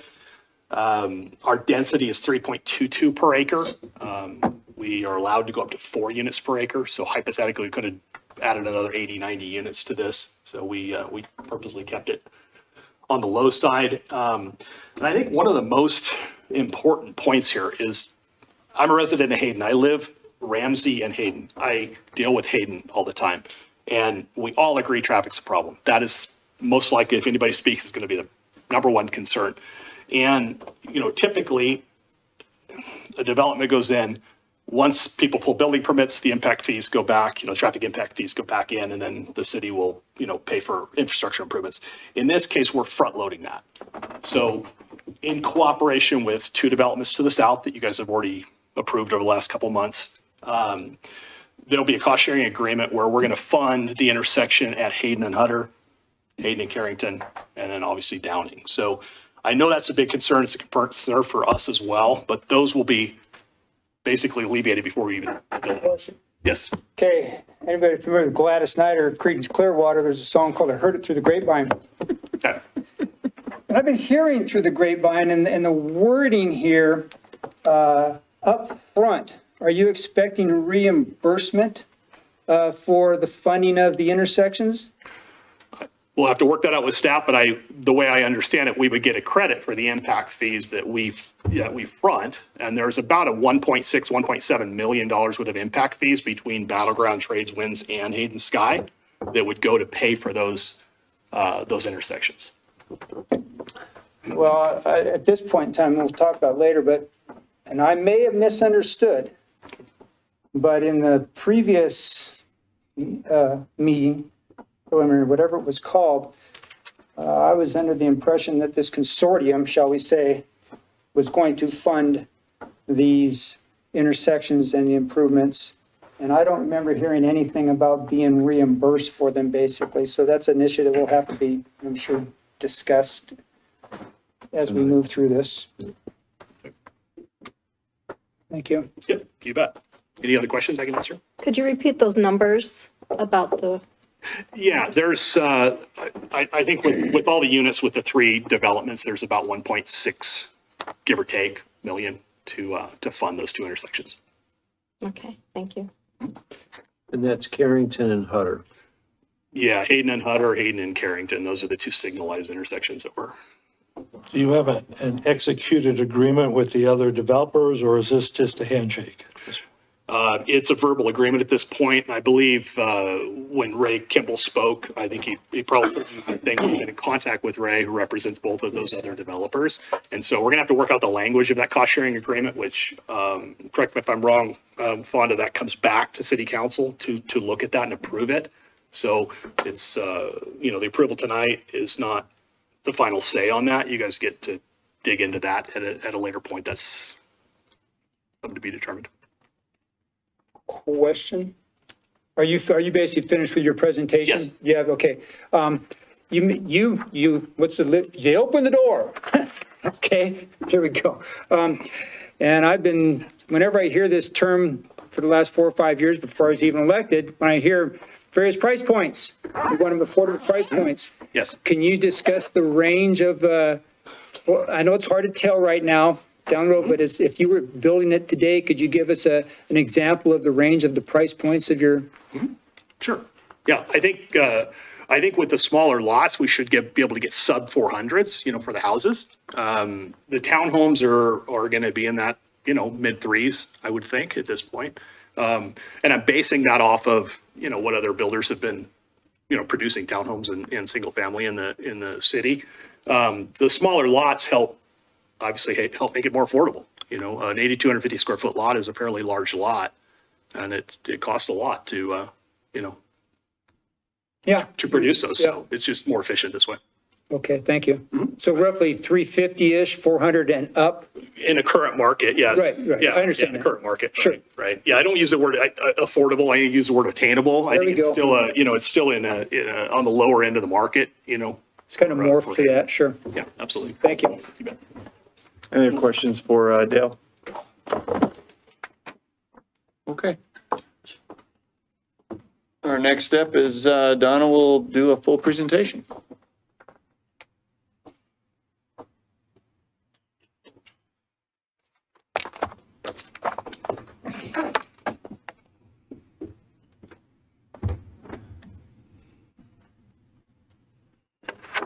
Donna, before you get going, will you be presenting off of the full staff analysis found on the public-facing website? Okay. So at any time you want to refer to a specific figure, could you mention the page number if it's Yeah, possible? I try to do that, so. Yeah. Okay, thank you. Just to go over kind of process for final plan unit development, the application requirements were all kind of attached. The application materials were attached to your staff analysis, and those began on page 65.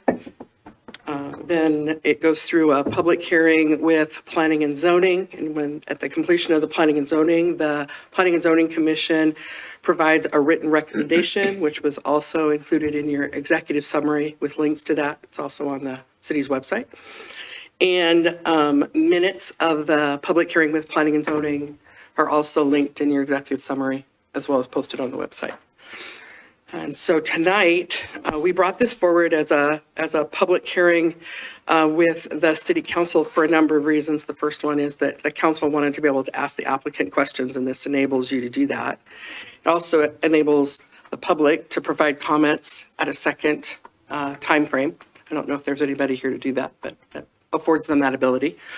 The other thing is that we were leaving the door open for agency comments should we have additional comments from agencies come in, which we did not.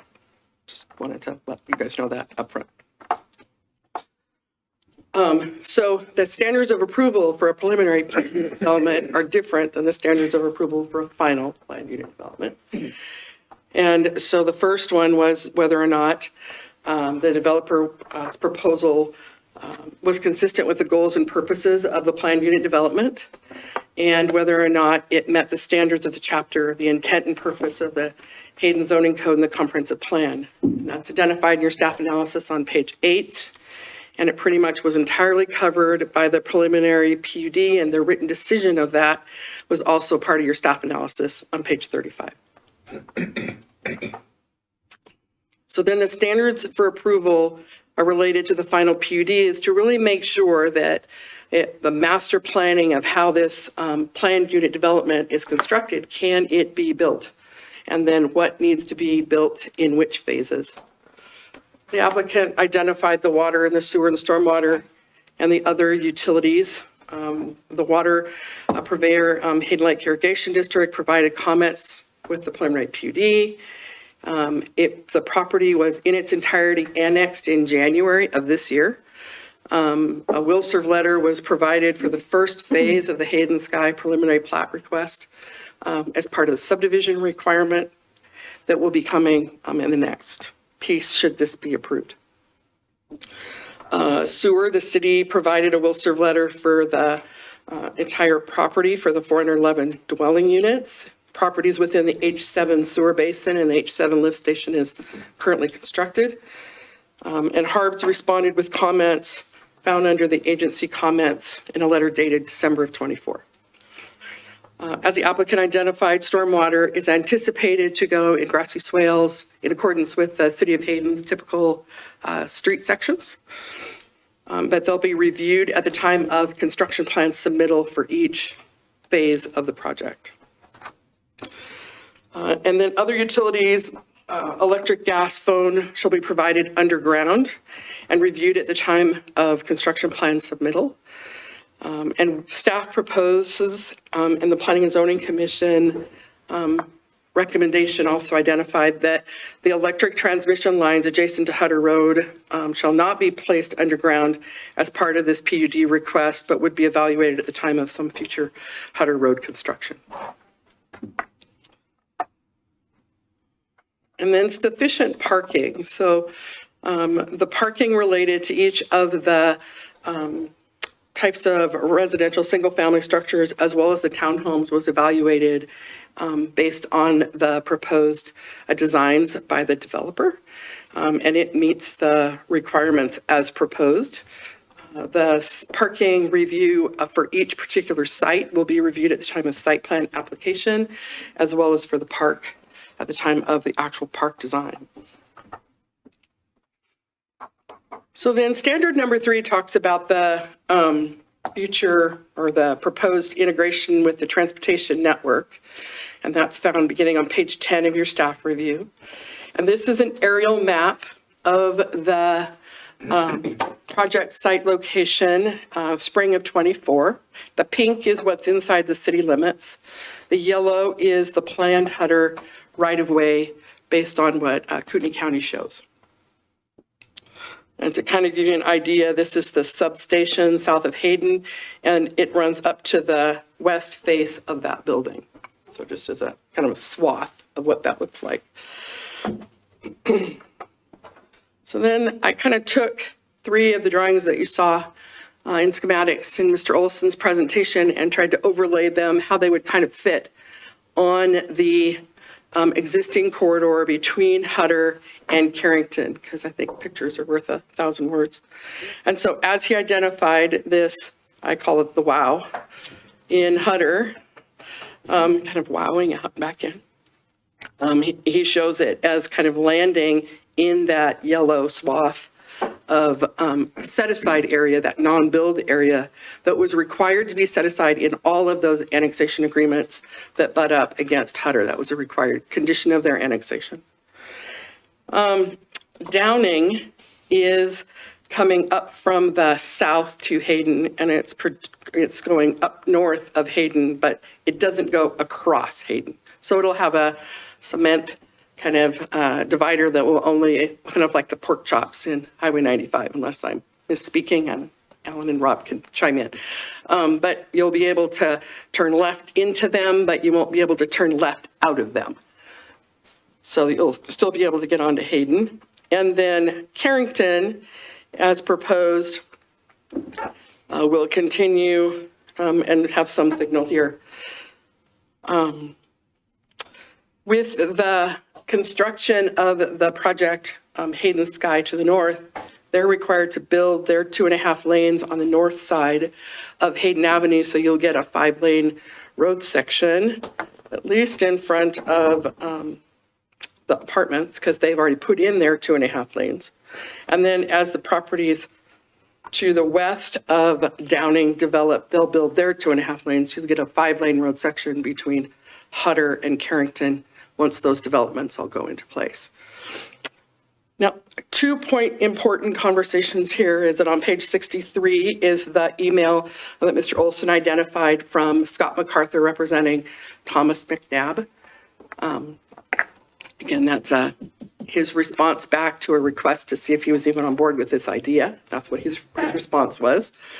And the property on the corner, as Mr. Olson identified, is not in the city limits. It's in the county on the southeast corner. And then this red dotted line is the edge of the city's right-of-way. And so there's a little swath of about 20 feet wide that's owned by Post Falls Highway District. So we were hoping to have comments back from them before this meeting, and we have not seen any. Have you seen comments from Post Falls Highway District? Question? I heard correct me if I'm wrong, the figure of what, $1.6 million that would be used to front load and build these intersections or correct these. Has there been an estimate? Intersections are really expensive. Is that realistic at 1.6 million? I can't speak to that. I don't think that we've done an estimate of these intersections or what it's going to cost to construct these intersections because we don't have an approval of the final plan unit development in order to have them have kind of the marching orders to go figure out what it's going to cost to construct these. Okay, then kind of follow up. For help here. Follow up. Well, they don't do their construction improvement plans until there's an approval of a project. So there wouldn't even be a design of construction improvement plan to evaluate for cost until this approval is completed. Yeah, Thank you. That's what I was. and my point is, it just seems a little low, 1.6 to do those. Now, the other question I have is, based on the responses of people where safety and also looking at, we have a graph from our sheriff showing that in the last year that our accidents in Hayden have been going up. Will these intersections adequately address the additional impact that the development has as far as traffic? In other words, do we have a study that says, oh yeah, this is going to make these intersections safe? We have a study that identified these two intersections as required to be constructed. And it's attached to your staff report. Right, but my question is with the added volume of cars, will this adequately fix those intersections is my question. Because they're not working right. I mean, we're having a lot of accidents. Will this alleviate that problem? So the study indicated that the level of service would come down in accordance with our minimum requirements, or probably, I think they were even better. Could have been our level of service, our minimum level of service is D, And I believe, I don't have the study in front of me, but I want to say that Hutter Hayden was coming down to a level of service B. So the answer to the question is yes, these will be safe intersections after they're reconfigured based on what the city wants. The answer to the question is that the traffic impact analysis identifies mitigation, and if the mitigation is accomplished as required by the traffic impact analysis, then the study shows that the level of service will be higher than it is now. It will meet the city's minimum standards Or greater. or greater.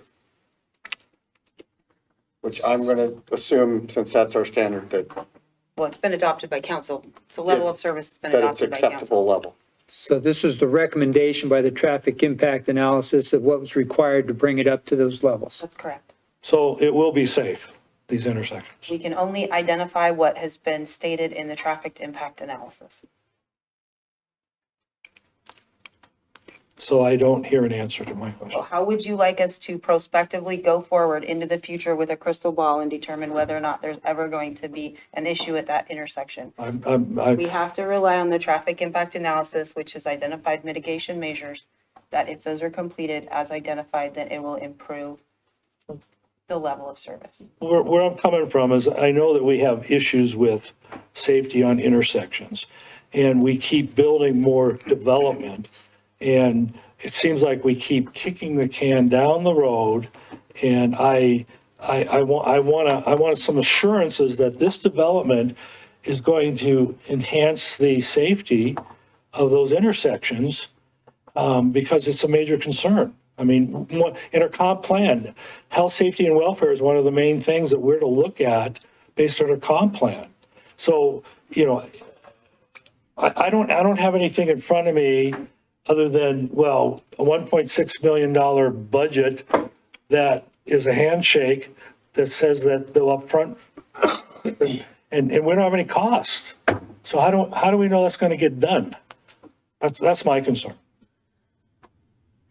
Do we have assurances that it will get done? That's part of your conditions of approval. It's already built into the recommended conditions. So the answer is yes, these intersections will be fixed. Is a requirement of the developer to mitigate as outlined in the traffic impact analysis, and there is a recommended condition, should you approve, that requires them to complete the intersection. That's correct. Okay, thank you. Donna, have you gotten to that recommended condition of approval? They're yet? in the end of this presentation. Okay, all right. Yes. I will have questions regarding traffic impact analysis, but I figure let's just keep it as a placeholder, and when you're done, I'd like to Okay. ask questions. Okay. So then I underlaid or overlaid the project site kind of in the background so that you could see how these interrelate to the whole. The local street network, as was identified by the applicant, you saw how that pretty much mirrored what was in the transportation plan. The local typical sections all have sidewalks, and there are multimodal paths that are throughout that connect the park to both North Carrington along the north side of Hayden and to Hutter should it get built in the future.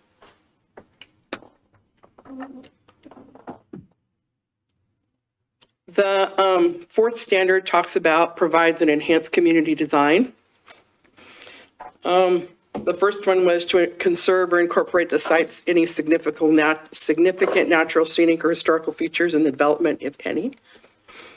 There are old structures on the building site, but they haven't been, as of today, identified as significant. However, should any of them be demoed, I'm sure the Historic Commission would like to be a part of that conversation. This is a park schematic, as the applicant identified. It really helps link the two parks, the more passive park that is kind of not noisy. When I say passive, you're doing activities in a park with a playground and picnic table area, and it's kind of protected. And then the park that's Out here is the one that's more active and noisy and has more participants in it. They do kind of identify a location that could be kind of a commercial use of sorts, kind of in this neck of the woods, that could augment and be accessory to those sports court kind of behaviors and those sports activities. This is a concept, and as with all public parks that will become public parks, there'll be a public design component similar to what we did with the Hayden Canyon Park. So this is just a good visual of what could go there, but it's not the in granite of what's going to go there. So when you ask the question of the applicant about costs and costs of maintenance and what have you, they don't know the answer because they don't know yet what's going to be constructed there. And that's all going to be taken into consideration when we look at what's going to be constructed there as their required obligation and how much we want to have it built when it gets done. So it's a not done process. That's why they couldn't answer the question.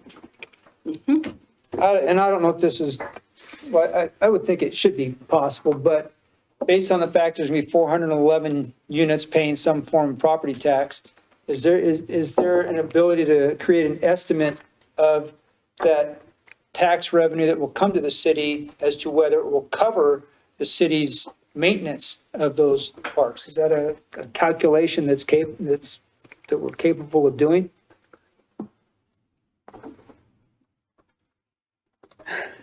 Absolutely not at this stage. Not even an estimation, because we'll get to it later.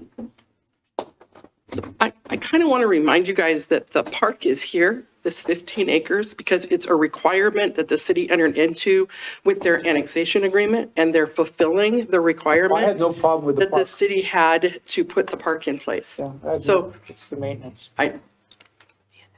And what goes in it hasn't been decided yet. This is a concept of what could go in it.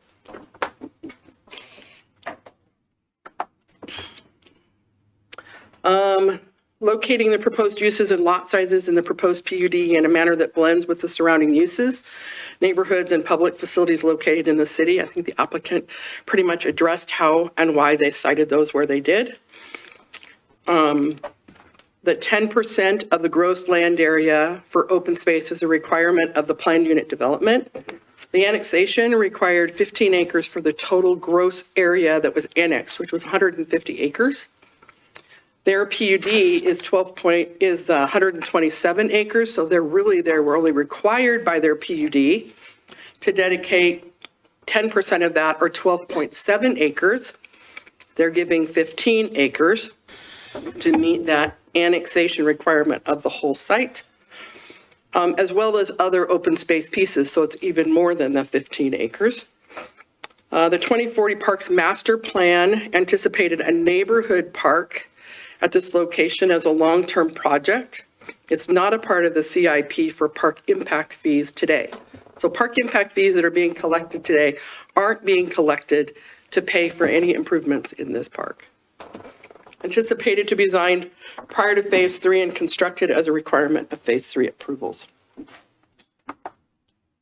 So in your staff analysis on page 17, is kind of a listing of the timing of when various portions of this PUD are anticipated to be constructed. And with phase 1, so it would have to be all constructed as part of phase 1 prior to final plat and before any building permits get issued. They have some open space tract that would get built. They would have a landscape buffer as part of the typical road section or open space tract that is shown in that phase. They would have Hayden Avenue, Carrington Street from Hayden Avenue through to Dakota would get constructed. As part of phase 1, Downing from Hayden Avenue up to Road C would get constructed. Hayden Avenue would get constructed. That's from Carrington to Hutter. Dakota Carrington intersection, Hayden Carrington, Hayden Downing, Hayden Hutter, And then sewer main extensions, the water would get annexed into the district, and water main extensions would all get constructed prior to any building permits being issued. Then in phase 2, they have open space and some landscaping that was identified in the phase 2 of it, and main extensions for sewer and water and various utilities. And in phase 2, while they're kind of getting all that constructed, they're doing that, outreach to the public and get the park design figured out so that they can actually design the park during phase 2 and construct it as part of phase 3. And then phase 4, we'll hopefully have an answer as to what the heck's going on with Hutter Road and be able to figure out what we're doing on that west side of the PUD at that point in time. Each development block contains all the necessary elements to exist independently from future blocks. That's identified on page 23 in your staff review. And then each building in the development lot has sufficient access around the structure to allow for continual maintenance of the building and access for emergency services. And as the applicant identified, the fire department has reviewed these plans and the exceptions that are being requested and has identified that that can be done.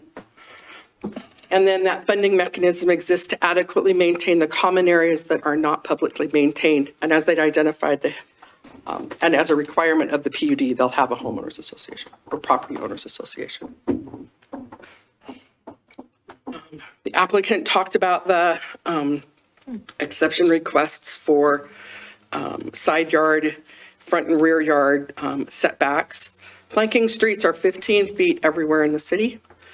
And garage setbacks are 25 feet throughout the whole city in every residential zone. Every planned unit development in the city, I believe, has a side yard setback exception. Lock Haven, Leisure Park, Hayden North, Barrington Reserve, Hayden Canyon. That request for that side yard setback to be a minimum of 15 feet is very common in planned unit developments. And the kind of pushing back and forth of the front and rear yard setbacks really affords the city council that flexibility so that you don't look down the block and have every house front all lined up along the front. You guys have said over and over in various public hearings how you wanted some variety in how those houses were placed, and that's the request that they are asking for with this exception. That any provision establishing buffering, landscaping, or other similar requirements pertaining to the site design.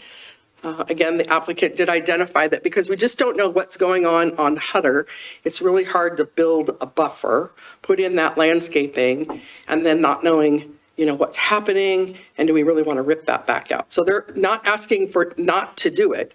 They're asking for not to do it as part of this phase, but to address it with a preliminary plat of a future phase. And then we're saying from a staff perspective to enter into an agreement with some performance surety so that it will get done at some point in the future based on whatever we decide we're doing with Hutter.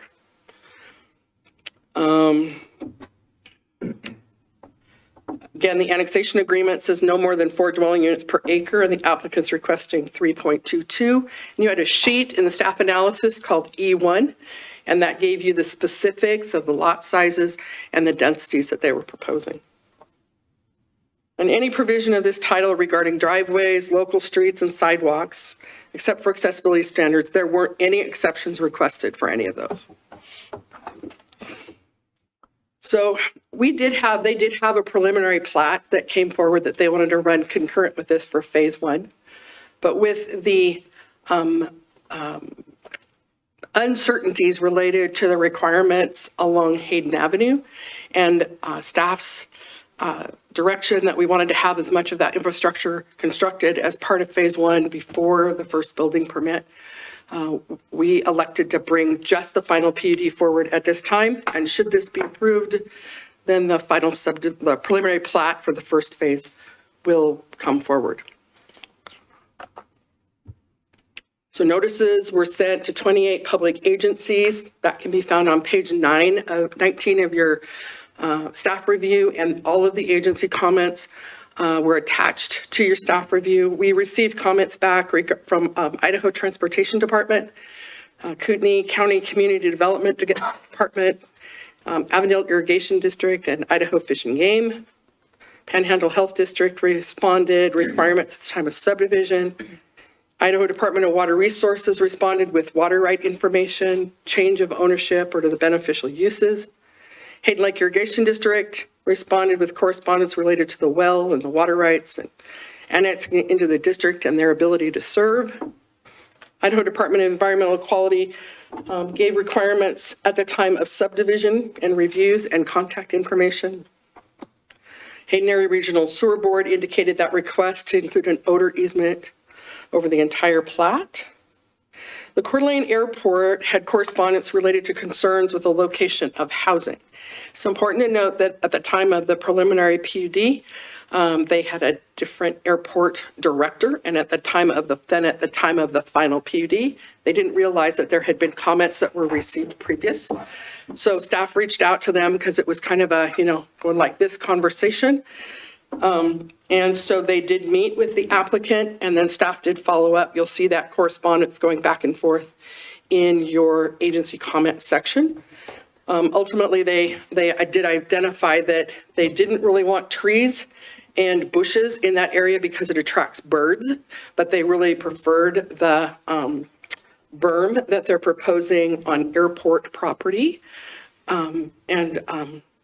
So they have an idea of what they're constructing there, and it's being reviewed by Kootenai County. Question regarding the airport. Are we requiring a navigation easement on all these lots? Yes, we are. Okay. Yep. Post Falls Highway District requested a copy of the staff analysis, and we have not received additional comments. We did work back and forth with Post Falls Highway District. We have been in conversation with them. We don't have any formal agency comments as part of this request.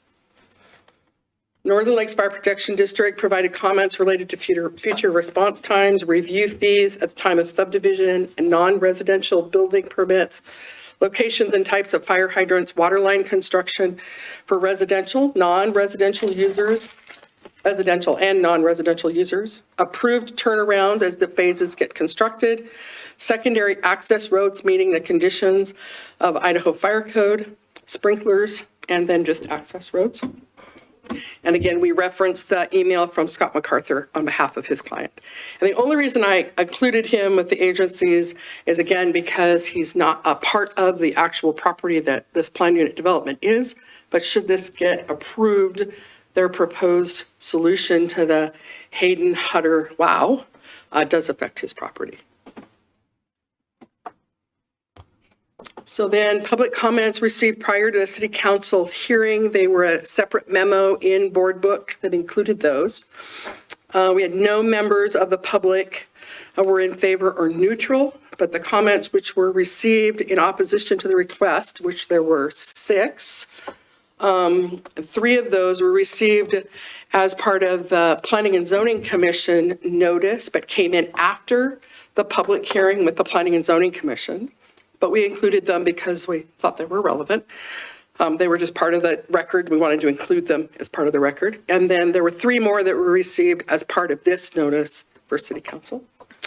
In summary, they talked about the dangerous roads. They liked the sunset views. We have a healthy population of animals out there. Concern about Lakeland School District and growth. Sustainability of growth. Any water restrictions. This is prime farmland. There's a sewer smell, and houses should be on 1 to 5 acre lots is preferable. That comment that received about Lakeland School District, they are one of the agencies that we noticed. We also noticed Coeur d'Alene School District and received no comments from either. So at the conclusion of the Planning and Zoning Commission meeting, they motioned to approve or recommend approval of the request with exceptions and staff recommended conditions as noted. And I would refer you to the written recommendation for these. Those are provided here in summary, but those are the ones that are being reviewed that could be considered part of this approval. Don, are you able to put that up on the screen at the summary of your I can. It's lengthy, but I can, yeah. So the exceptions that they were recommended to be granted was that the minimum lot sizes would be the minimums as those identified in the exhibit of E1. The setback modifications that were requested would be the ones that were in the table that is identified. Please note that the townhome shall have a minimum of 20 feet between buildings, and the flanking street setback shall be 15 feet minimum from the back of sidewalk to the structure. This area is open space and shall be part of the HOA property and be landscaped meeting the intent of the setback code. An exception was granted to provide a waiver of the PUD landscape buffer on the north side of the PUD in accordance with the Coeur d'Alene Airport's request regarding landscape that attracted birds and animals and that conflict with the airport. An exception was recommended to defer the PUD landscape buffer on the west side of the PUD in accordance with the Hutter Road deferrals at the time of the Phase 4 preliminary plat. And an exception was recommended to request to extend the length of the PUD to a 10-year completion date instead of the existing phase subdivision date of 5 years, because they have a 2 to 3 year, as Mr. Rainey identified, they have a 2 to 3 year time frame that they're proposing for each phase. And so this would afford them the ability to get that subdivision infrastructure in place within that 10-year window. And then the staff recommended conditions of approval. In summary, the general conditions are that after approval of the final PUD and prior to entering into the master development agreement of the final PUD, the project site must be under single ownership. That's a requirement of both Hayden City Code as well as state code. Today it's owned by 2 entities and it's going to have to get into 1. And then that evidence will be attached to the master development agreement to show they've met that requirement. The developer shall be required to reflect all necessary permanent dedications and or easements on final plats. And all permits from outside agencies shall be obtained prior to construction of any future development or building permit issuance. The approval shall run with the land if the ownership changes. All development shall be in conformance with the annexation agreement. Detailed analysis will occur during the subdivision process, which may require need to revise a variety of the plan elements. And the city determines if those are substantial or minor, and the process to amend them shall be followed in accordance with city code. Conditions noted herein may be further clarified and or modified at the time of preliminary and or final plat application based on the need for functionality, connectivity, or similar. The staff analysis based on the plan proposed by the applicant and the conditions herein are developed using that proposal. So substantive changes in the timing, the geography, the geographic boundaries, or proposed different land uses within phases shall be subject to the revision process detailed in 6 above. A mitigation related to the requirements identified in the TIA and their timing shall be identified in the timing table of infrastructure as required. Properties Owners Association needs to be established and a legal instrument providing for their perpetual funding for all of that maintenance needs to be in place. The dedication of the parkland and common open space. The dedication of the parkland as required by the annexation agreement shall be in accordance with the final timing plan for the infrastructure improvements and shall be identified as a condition of approval within a subdivision condition of approval as required. The parkland at the time of dedication to the city shall be free and clear of all liens and encumbrances. And then the dedication of the commonly owned space will also happen at the time of final plat where that commonly owned space will be located. Also free and clear of any encumbrances or liens. All lots shall be accessed from the internal roads of Hayden Sky PUD. So no lot, no individual lot shall have any form of direct access onto North Hutter Road, North Carrington Street, West Hayden Avenue or West Phantom Avenue unless approved by the city. No individual access shall be allowed on North Downing Lane from Hayden Avenue to Road C in Phase 1. No mailbox location shall be allowed on Carrington, Downing, Hayden, or Hutter. And no parking is allowed on Downing from Hayden Avenue to Road C and shall be signed accordingly. Hayden Lake Irrigation District is the water purveyor. And then the requirements identified by them should be addressed. And as part of a future subdivision, the well site shall be a platted lot. Easement language regarding odors as identified for HARB shall be placed on each and every plat with the PUD. And then the CC&Rs of the POA shall address language to be included in future lease rental to notify the tenant of the proximity of the sewer treatment plant. The construction plan submittal for each subdivision shall include those requirements as identified in Hayden City Code, more specifically, the Hayden sewer system to serve future development, Hayden Lake to be the water purveyor. A note shall be included on all landscape plans to identify a grass mix shall be applied until individual lots are constructed, and that's to slow that blowing of topsoil into the airport area and adjacent property owners. If swales are proposed in tracks, which they aren't today, but they could as construction plan submittals come out, then they shall follow Hayden City Code. Street frontage landscaping shall be included in the landscape plan with actual tree placement to be completed at the time of building permit, except in the PUD buffer or within the green space tracts. Pathways, sidewalks, multimodal pathways in all areas except within the park shall be requirement of the subdivision construction. So the first plat requirements identify a half width of Hayden Avenue from Hutter to Carrington, intersection improvements at Carrington and Hayden and at Hutter and Hayden. Internal streets shall be constructed in accordance to city standards. Intersection improvements along Hayden Avenue impact properties not owned by the developer. The developer shall secure ownership of these areas to be constructed and dedicated to the city and/or Post Falls Highway District prior to construction plan approval. Right-of-way documents in accordance with the approved construction plan shall be signed and ready for recordation prior to construction plan approval and recorded concurrent with the final plat. Hutter Road shall be constructed in accordance with the city's adopted typical section at the time of construction as part of Phase 4 of the final PUD, or the fourth preliminary plan, or final preliminary plat, whichever shall occur first, unless a deferred improvement agreement is approved with the preliminary plat approval of the PUD for the area identified. And should a deferred agreement be approved, then performance surety shall be posted for the completion of these requirements in accordance with the standards, policies, and codes in effect at the time of the agreement. Should the requested PUD buffer along North Hutter Road be deferred, consistent with the Hutter Road improvements identified in 15I, then the buffer landscaping shall be constructed concurrent with the required Hutter Road construction, and performance surety shall be posted as well.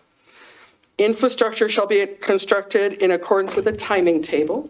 Don, I have a question before we get too far. Can you back up 2 slides, please? Why was the Hutter Road construction tied to Phase 4 when the rest of the roads seem to be tied to Phase 1? Because we don't know for sure what's happening on Hutter, and it doesn't make sense to staff to build Hutter Road improvements, knowing that what we've heard so far from Idaho Transportation Department is that we'll have a better idea of what's going on Hutter, like later this summer or in the future. Alan, could you help out here? Frontage improvements you're talking about, is that correct? It's street widening and frontage improvements, correct? Does it also include the WOW? No, it does not. The WOW is in Phase 1. WOW is the Hayden Hutter intersection. That's in Phase 1. It is. And will include the traffic signaling. Correct. Thank you for clearing that up. All right, sorry. Sorry, Mayor. That's right. So that goes back to that phasing chart that we had talked about previously. I'm not going to go through that again. Sorry. Unless you have questions, I can do that. Again, the construction of the park areas shall be completed prior to the final plat of the third final plat or the second edition or the area identified as phase 3, whichever occurs first. And then requirements requested by other agencies. The developer shall comply with the requirements from the North Lakes Fire Protection District. The navigation easement requested by the Coeur d'Alene Airport shall be recorded and shall be referenced on all final plats of the subdivision. We believe that the navigation easement exists as was a requirement of the annexation, but I don't think we've actually found it. Did we find it? No. So we will do another one and get one recorded we can all find because nobody can find it. The developer shall record an easement acceptable to HARBS, identifying the language as requested below and reference the recorded easement on the plat. So this is a separate document. Whatever that document looks like, we will reference that odor easement on the plat. We're not saying on the plat there's an odor easement. We're going to reference a document. The developer shall record a 20-foot wide water line easement to the Hayden Lake Irrigation District for installation of underground water lines where the water line runs cross-country. That means it's not running, that water line is not within public right-of-way. So that's the only place that those would be there. And then the CCNR shall address the design standards of landscaping to be reflective of the request to not plant landscaping within 10 feet of meter vaults and fire hydrants. And then the development of that newly created well site shall be in conformance with both Title 8 and Title 11 as requirements of the subdivision improvement of that phase. Donna, I've been working land issues for almost 9 years. I have never seen more requirements on a land use decision in all my time. My goodness. So that leads you to the approvals of the decision at the time of deliberation. I believe that Councilmember Schaefer had a question related to transportation. Would you like to ask that? The first thing I'll do is I'll refer to the traffic impact analysis. Yeah, boy, don't read this when you're sleepy, but I am going to refer to section 7.2, which is kind of, if I am, correct me if I'm wrong, because I think I interpreted So hold on just a sec, hold on just a sec. Yeah. So for you guys, if you look in the executive summary that's on the inboard book and you click the, okay, maybe you already have it. Never mind. All right, keep going. I just wanted to make sure they had what you had. So 7.2 is titled Future Year 2040 Plus Project Levels of Service. And the way I read this is if there were not traffic mitigation efforts taken, that this would be the resulting levels of service on those intersections? Is that the correct way to read it? Or is that including traffic mitigation? You can kind of see in that second column where it says control type. So on line 3, Hutter Hayden Avenue, Yeah. it's assuming that that intersection is signalized. Okay, great, thank you. So the one thing I noticed was Carrington and Hayden Avenue gets an F even after. Is that correct? Referring to table 7.4? That's because it was identified as a two-way stop control Okay, instead of a signalized intersection. so it's not including, But it is not including the signalized intersection. so the signalized intersection would then wipe that away and bring up the level of service? Correct. Okay, great. So I misread that. So after that, it gets down to, and I'm not even gonna, oh yeah, section 8, conclusions, level of service results, blah, blah, blah. And then mitigation measures. So what I saw in here was just a general suggestion of mitigation efforts. It's not specific. Is that a true statement as well? In other words, it's not saying you should do a roundabout here and a signal there and a whatever. And I would say that's fairly accurate, okay, yes. so who makes a decision on what goes into each of those intersections for mitigation efforts? Staff will get together and see if an intersection or a roundabout may be more appropriate. And is the selection based on degree of improvement it provides, or are there other standards in there? And Sometimes it might come down to how much right-of-way do we have available? Gotcha. Do we have to? Good point. Are there houses that are in the way that would Okay. have to be purchased and acquired and Yeah. torn down? Okay. So, thank you for asking my minutia of questions. I'm going to get to the bigger picture now. So, I recognize that the developer is doing a lot of work up front to address traffic infrastructure in phase one. And they're responsible basically for everything within and along the perimeter of the development. But obviously, this traffic impact analysis predicts some pretty severe impacts, to the west and the east, some of which Hayden doesn't have control over, some of which does. So where does this work that the developer would be doing fall in a kind of a timeline with Hayden's traffic improvement program for all of Hayden Avenue especially? So let's take Hayden Atlas. Yeah. That is in the impact fee capital improvement plan. So the impact fees that we are collecting, they're actually paying for growth's portion of that intersection. The impact fees from this development or Yes. just in general? Okay. Yes. All right. So, I guess that answers that question, and this is sort of follows into what Councilman DePriest asked, which is how much money is this thing being approved subject to the developer completing all traffic impact improvements to the satisfaction of city staff? Or is it being based upon a number value?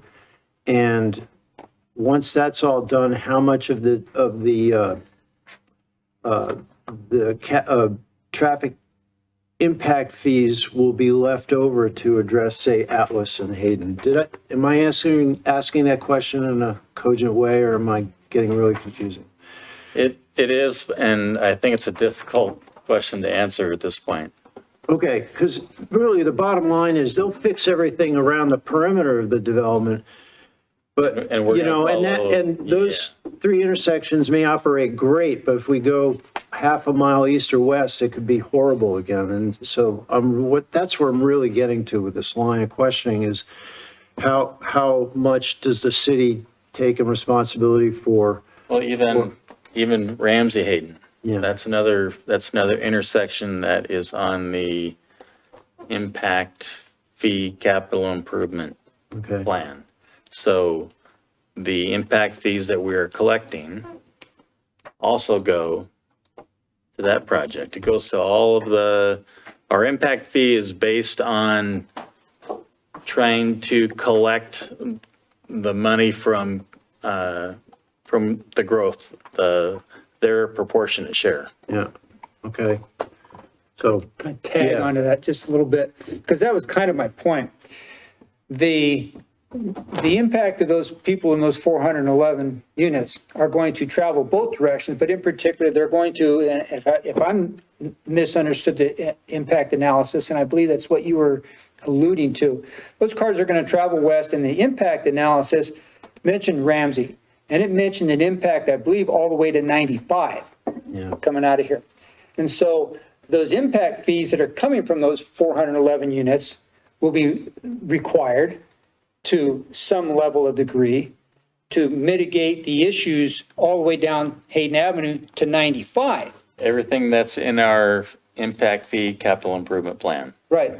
And so that's where my concern comes about, that I'm not sure. I'll You know, touch and as some of the trip generation of a transportation impact analysis, the further that you get away from, let's just call it ground zero, and you hit different intersections, traffic disperses. Right. So you're going to have the greater impacts closer to the development and much lesser impacts the further away you get. And the impacts may be such that they don't trigger an extraordinary impact. They don't decrease that level of service by. So the key word I'd use, extraordinary impact, that's an element of this. There's a separate extraordinary impact. Yeah, that's component. kind of how the mitigations are determined. To be determined, so you meant. Okay. I think I say finish this and then, because I can go into deliberation or whatever, because I'm got a lot of stuff going on in this head. Anyway, Which slide would you like me to leave up for public comment? And Any questions from the starboard side for Donna? Yeah, I just have one that goes along with having the Aquifer Protection Board here. This development is over the aquifer. And will this development enhance or degrade the quality of the aquifer? well, I'm not the aquifer protection person that was here. He did talk about projects over the aquifer, and he referred to the fact that you didn't want them to be on septic, and so this isn't. It's on municipal sewer that's being treated prior to. Let me take a shot at it gets this. there. So He help me out couldn't here. answer the question. I can't answer if it's going to degrade it or not, but they are following our stormwater BMPs. They're following our ordinance. And We don't have any additional jurisdictional authority Or standards of or approval. standards of approval. we do not. So we don't know, what we're saying is we don't know. We don't know to the degree at which you're judging that question by. Well, it's either goes one way or the other. I I mean, can say, however, Okay. that he, Mr. Larry Sims, did refer back to other agencies that they rely on in collaboration. And we did notice all of those agencies that he identified, which was the Idaho Department of Water Resources, which provided comments, Idaho Department of Environmental Quality that provided comments, Panhandle Health District, which provided comments, and Hayden Lake Irrigation District and Avondale Irrigation District, who are water providers, who also provided comments. None of those comments that were received identified concern with relationship to the aquifer. I'm not suggesting that there is or there isn't. I'm just saying that those are the entities in his presentation tonight that he referenced, that we do notice. and from my understanding, the question wasn't asked that I asked you to any of those entities. True. Yeah, So that's where I'm getting at is we're not asking a question about this and no one seems to give us any feedback. So what do? Do we just, so what? That's my concern. Any other questions for Donna? Comment. Yes, Donna. So my notes are kind of scattered. I hope I don't jump around too much. Now, what's the normal time limit usually for a PUD? It's usually, Any phased project, whether it's a subdivision or planned unit development, has a 5-year approval with the ability to request extensions for due cause. We have other planned unit developments that have been approved, that have been phased, that they figured that their timing of their construction was going to take longer in that 5-year, and so it is allowed to request a longer time period, which is what they've done here. okay. All right. So why did they choose 10 years instead of like 7 or 8 years? I mean, Mr. Rainey probably can answer that in rebuttal, but in his presentation, he identified about a 2 to 3 year phase time for each of these phases to be constructed. okay. All right. And then I was also looking in in our planned unit development chapter of our Hayden Code, and it talks about deed restrictions. Are there any deed restrictions on this property? Not that I'm aware of. Okay. That's not to say that at the time of preliminary plat and subdivision, that something isn't identified that may need a deed restriction, but as proposed as part of this final PUD, there aren't any today. Okay. And, and then this idea of the credit on the impact fees.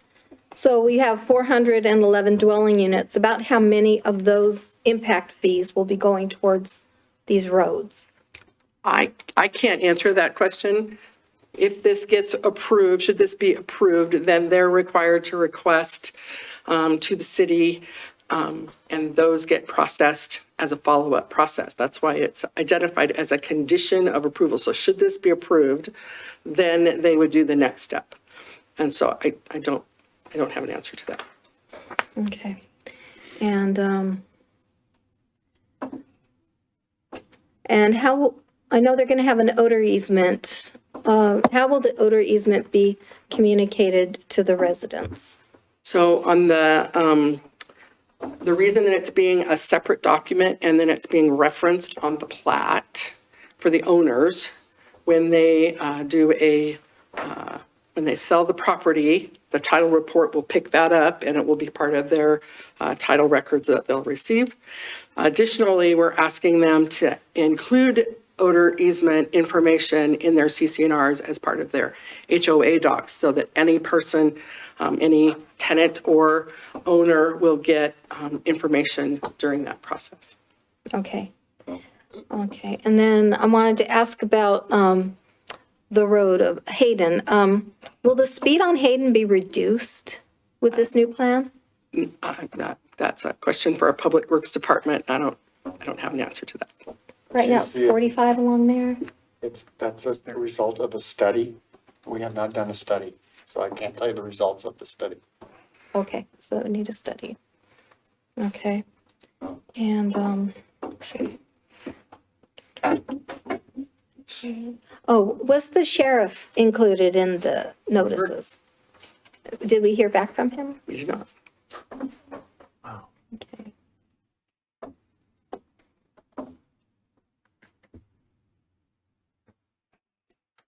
Okay, thank you. That conclude questions to Donna? Yes, yeah. Okay. So, Mr. Mayor, which slide would you like me to leave up for public comment? No problem. We don't have any comment cards that have been filled out as it applies to this. Well, I will sit down. So We can have rebuttal. probably, I'm going to assume that They may we have. can minimize the slide until they do deliberations. Slide Okay, deck. I think the applicant may have rebuttal. Right, but he's got a different deck, right? Yeah. So that's why I just suggested, yeah, just we need minimize it. All right, so now we move on to the public comment period. I have no cards up here. Does anyone in the audience wish to submit public comment? Okay, we're going to acknowledge that no one has raised their hand. So the next step is to move to the applicant's rebuttal. For the applicants, Eric and Dale, just a quick. We're arguing who's going to Yeah, go first. a quick reminder. Who wins? You can rebut anything that's been brought up, but you can't bring up new things. Okay. So it has to be something that was asked or said either by city staff or by council. Okay, fair enough. I think I'd like to start with the intersection. I think Councilman Roeder asked, is it going to be safer? And I think logic would tell you a signalized intersection is safer than a stop sign, which is what we have now. And this development, although it is 411 units, is phased over 4 phases over, potentially up to 10 years. We're not going to just next year have 411 homes there. It's not going to happen, but you will have a signalized intersection next year.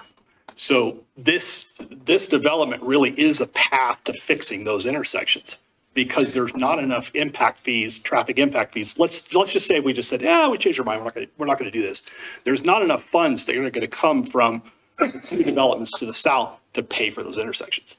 So we're going to be in basically a status quo. And that's why this developer is saying, hey, look, we'll go ahead and front all that money so that these get done before we put a house up.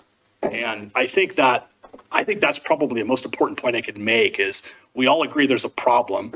This developer didn't create the problem. It exists now, but he's offering to help fix it sooner rather than later, rather than just paying into impact fees when the houses get built and then the city has to construct it, years down the road. So I think that I just really want to stress that point that, we're solution minded on this. We want to partner with the city and get this done and make for an improved intersection.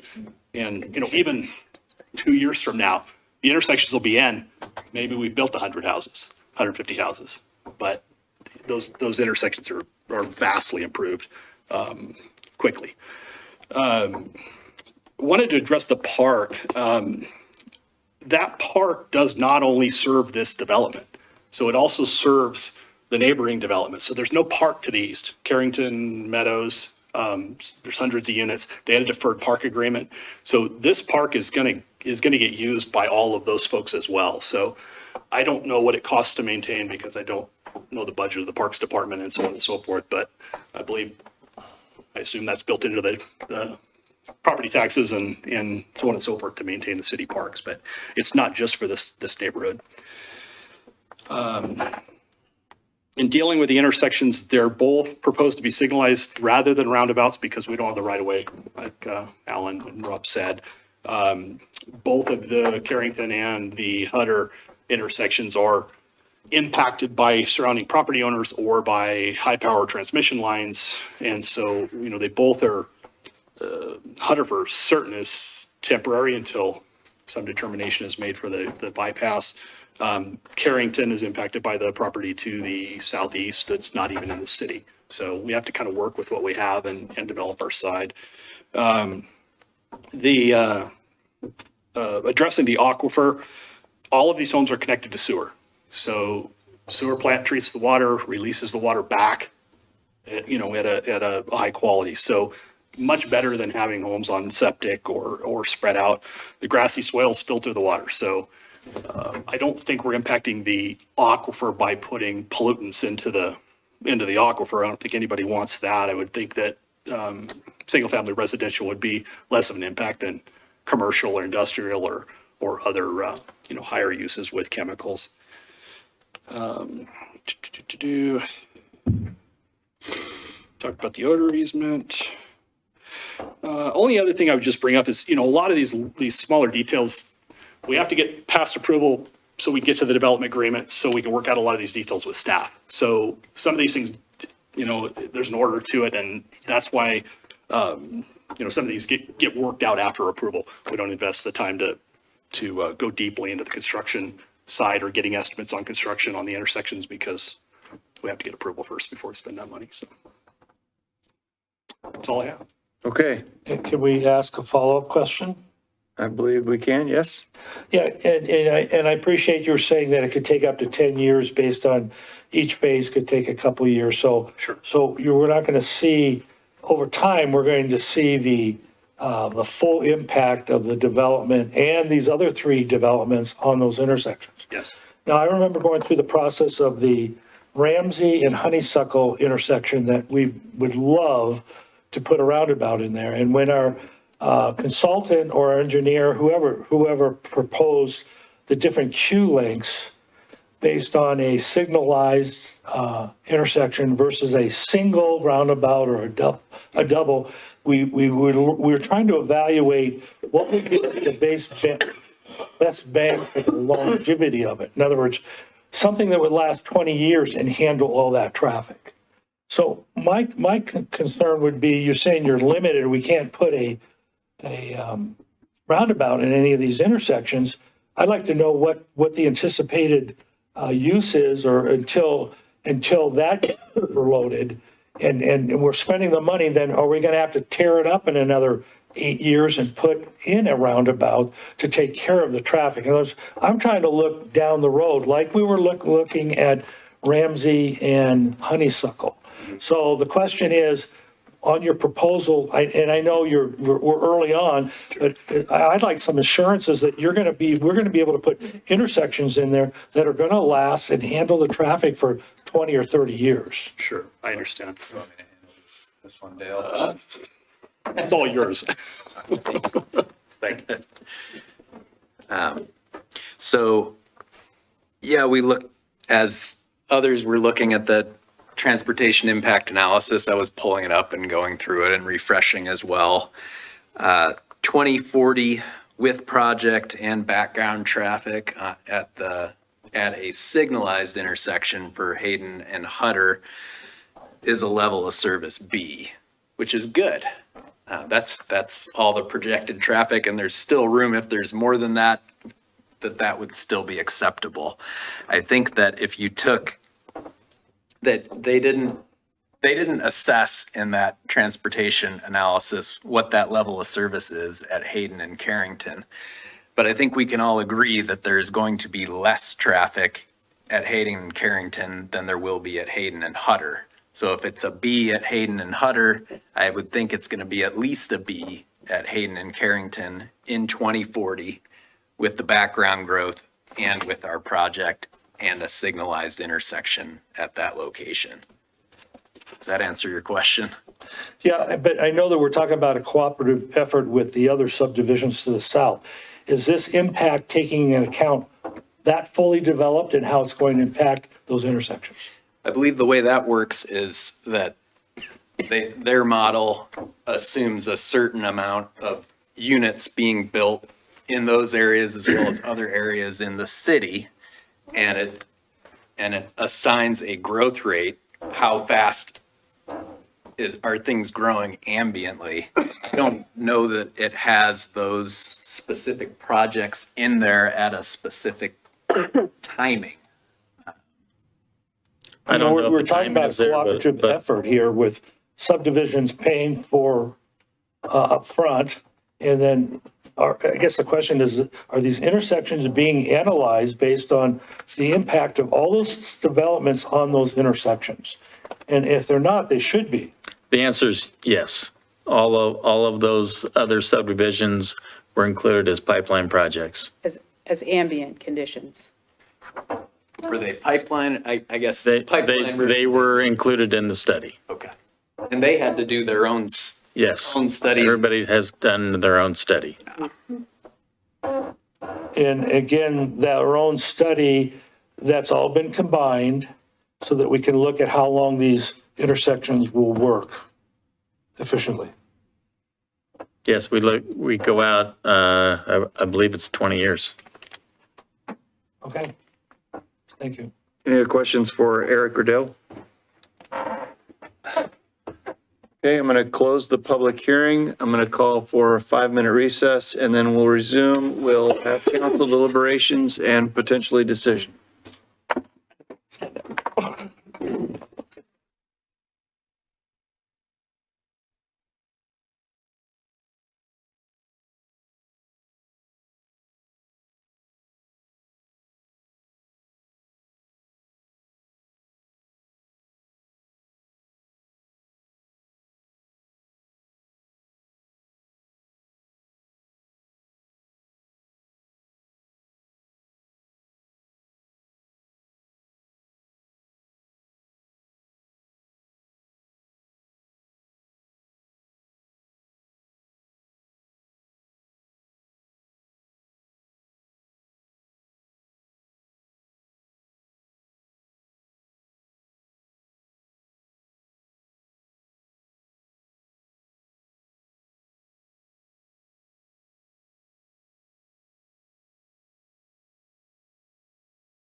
slide would you like to have up during deliberation? I think the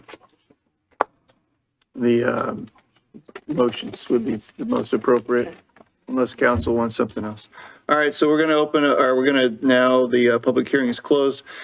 Council can choose to proceed with deliberations or schedule deliberations to a later date to allow time to review the record. So council, do we want to proceed with deliberations? Mr. Mayor, can I bring up a point for this decision? So from what I've heard tonight, there's a kind of a big question mark about the traffic impact solutions. Did I hear that from everybody else? And is that something that we need to discuss? You can only discuss with staff. You have a closed record. Yeah, that's what I mean, discuss with staff. I'm putting it out there for everybody else to And that would be for the purpose of determining whether or not you're going to continue your deliberations at some point in the future. correct, yes. Anybody else? Yeah. On the traffic stuff, I'm concerned about getting a better grasp on it, and I think working through the staff and getting the more, whatever details we can get, because we're trying to make decisions based on information and details, and yet we don't have some of those. So it's kind of makes it difficult. So I'd like to narrow some of those things down if we can. So I have two questions for council. One, are your questions related to this step, or are they related to questions that are answered in a step following the PUD request being tentatively approved?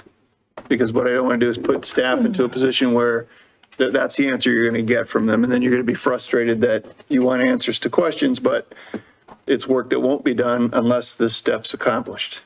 So we have a traffic impact analysis that identified 2 intersections that needed to be addressed: Hutter, Hayden, and Carrington, Hayden. All right. It's in the conditions of approval. I read that construct traffic those. impact analysis, and it, from my perspective, it provides general conclusions, and like I asked before, it's up to council and staff, mainly you guys, to figure out what the final solutions are. Where I'm concerned with is, and this question was raised, that, and maybe I just didn't hear correctly, and I'm open to correction, is that I don't understand how it's all being paid for. It is not a decision point for tonight. That is not a standard of approval for evaluation of a PUD under your PUD code. And that isn't even possible until there is a determination on this PUD. If you deny it, it's done. If you approve it, then they move into the construction improvement plans, design, and cost estimates and discussion on money. It comes before us again?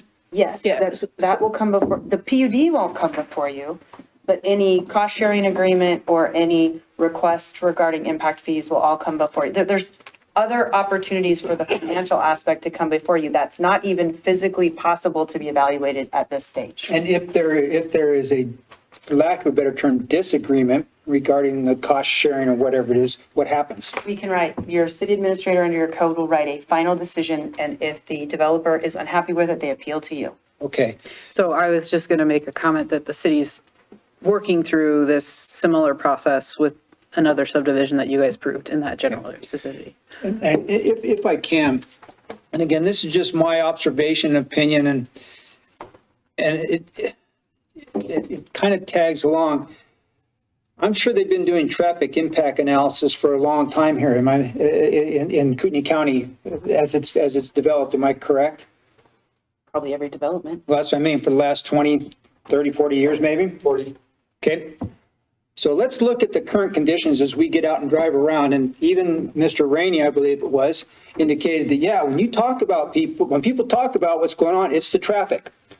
How accurate have the impact analysis been in relationship to what they recommended would happen and would need it to be done so that we wouldn't be sitting in the situation that the community is basically sitting in now? that I think, that's something that, you know, yeah, we have to go by what they say, what they recommend. But if it were me evaluating the traffic analysis people and their ability to accurately foresee, project, whatever it is, I don't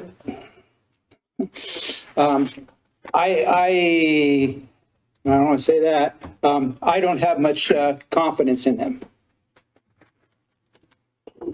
So then I don't know what the alternative would be. I'm saying there is no alternative. I'm just speaking from my frustration, okay, with the process, because we are having to deal with it as it is.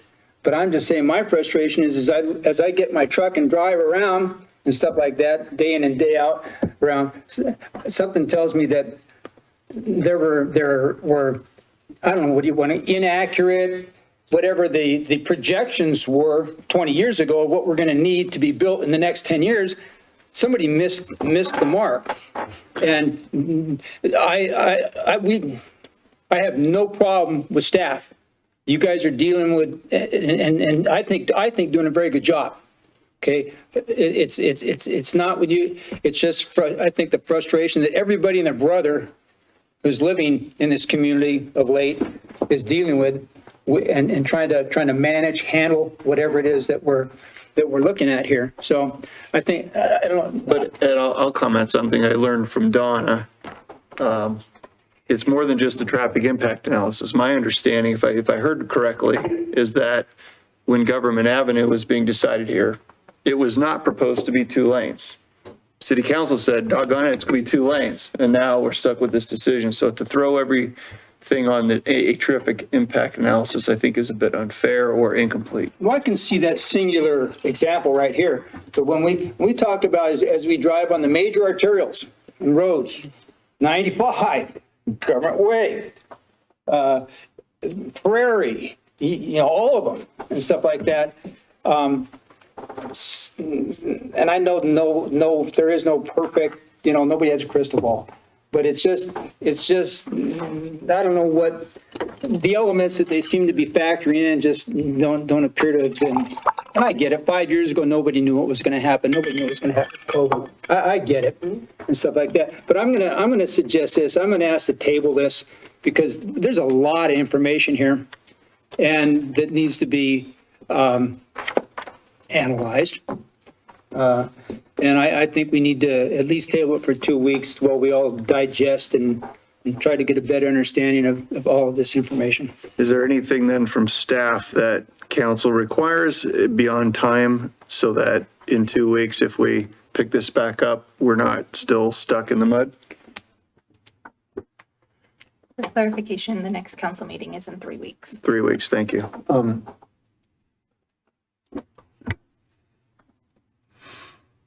No, I don't have anything to say at this point. Do you just need time then, or do you guys need something from staff? I need time and also to consult with staff just to flesh out a few things. I know I can't get new information, but I would like to talk to them. I was just wondering, is tabling the correct motion for this? You're going to table your deliberations and pick them up at a date certain in the future. Okay, thank you. And you need to be specific about the date and time. 2 weeks. Is there aside from Sandy saying she wants to meet with staff, does anybody else want to meet with staff? I would like the ability, I also would like more time, but I like the ability, because there's a lot of information here. We've had a long meeting. Yep. I would also like the ability to ask for information also. Lisa, do we need to have a workshop, or do you want to You handle have a these? closed You have a record. closed record. Yeah. Understandable. So, I might not be using the right words. What I'm trying to ask is, in order to facilitate council's desires, is there a way for them to do this at the same time, or are you just Nope. going to have to see them individually? Yes.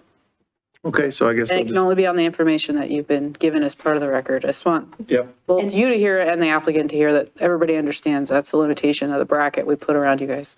Okay, so if that's the case, it's, I want to go back to your next council meeting statement, is? Mayor, that you said you've never seen so many pages for what, I mean, it is a bit overwhelming. It is. And I want to make that point. Yeah, and Donna said it's just because I think it's the first time it's been a PUD. Regardless. So what we'll do, if council wants to make a motion then to, what's that? A motion is made. To continue the hearing and, No, motion to table the deliberation. I'm sorry, table the deliberations, I apologize. Before we get to that, Mr. Mayor, I just want to say for the record, I recognize that the applicant has done a lot of hard work and that they are front-loading a lot of their own resources to address traffic issues. It's just that it's almost, I guess, speaking for myself, maybe for other people on council, we just need more time to see the bigger picture and how it works out before we vote on this. Anything else? So want to make a motion then? I make a motion, we table this until our next council meeting. Second. Which is April 8th. April 8th. Yes, and date and time specific. I motion that we table deliberations until April 8th at 5 on the dot. Second. Yeah. Second. Motion and a second. Is there any discussion related to the motion? Maybe get a roll call vote, please. Councilmember Schaefer? Yes. Councilmember White? Yes. Council President Roder? Yes. Councilmember Dupree? Yes. Should have dismissed the meeting. Okay, we're going to move on to reports. First one, city administrator, calendar review. Couple things I wanted to make council aware of, just covering April. We have the third meeting of the HURA Civic Campus discussion on this Thursday, the 27th at 3 p.m. What is that again? It's the HURA, what we're calling kind of the civic campus discussions regarding the 3 o'clock? 3 p.m.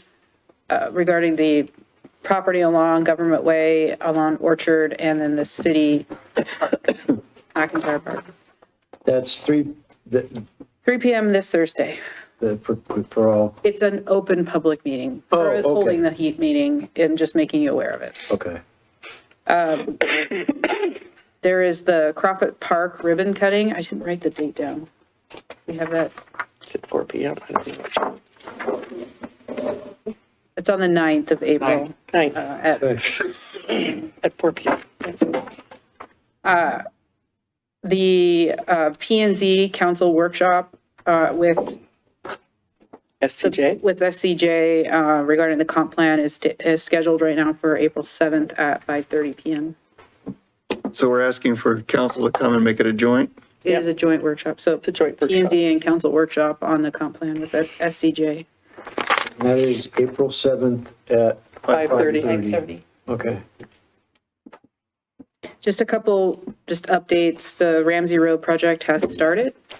If you drive out in the area, you'll see a lot of activity going on, so just know that that's been started. And then I saw pictures today from Alan of the H6 lift station. They've got significant progress made on that project, so just, this is the big construction season, and we're already seeing those projects happening, so that's exciting. Jumping to May, we have 2 events I'm just preparing you for that I want to make you aware of. The Hayden Kite Festival happening on May 10th.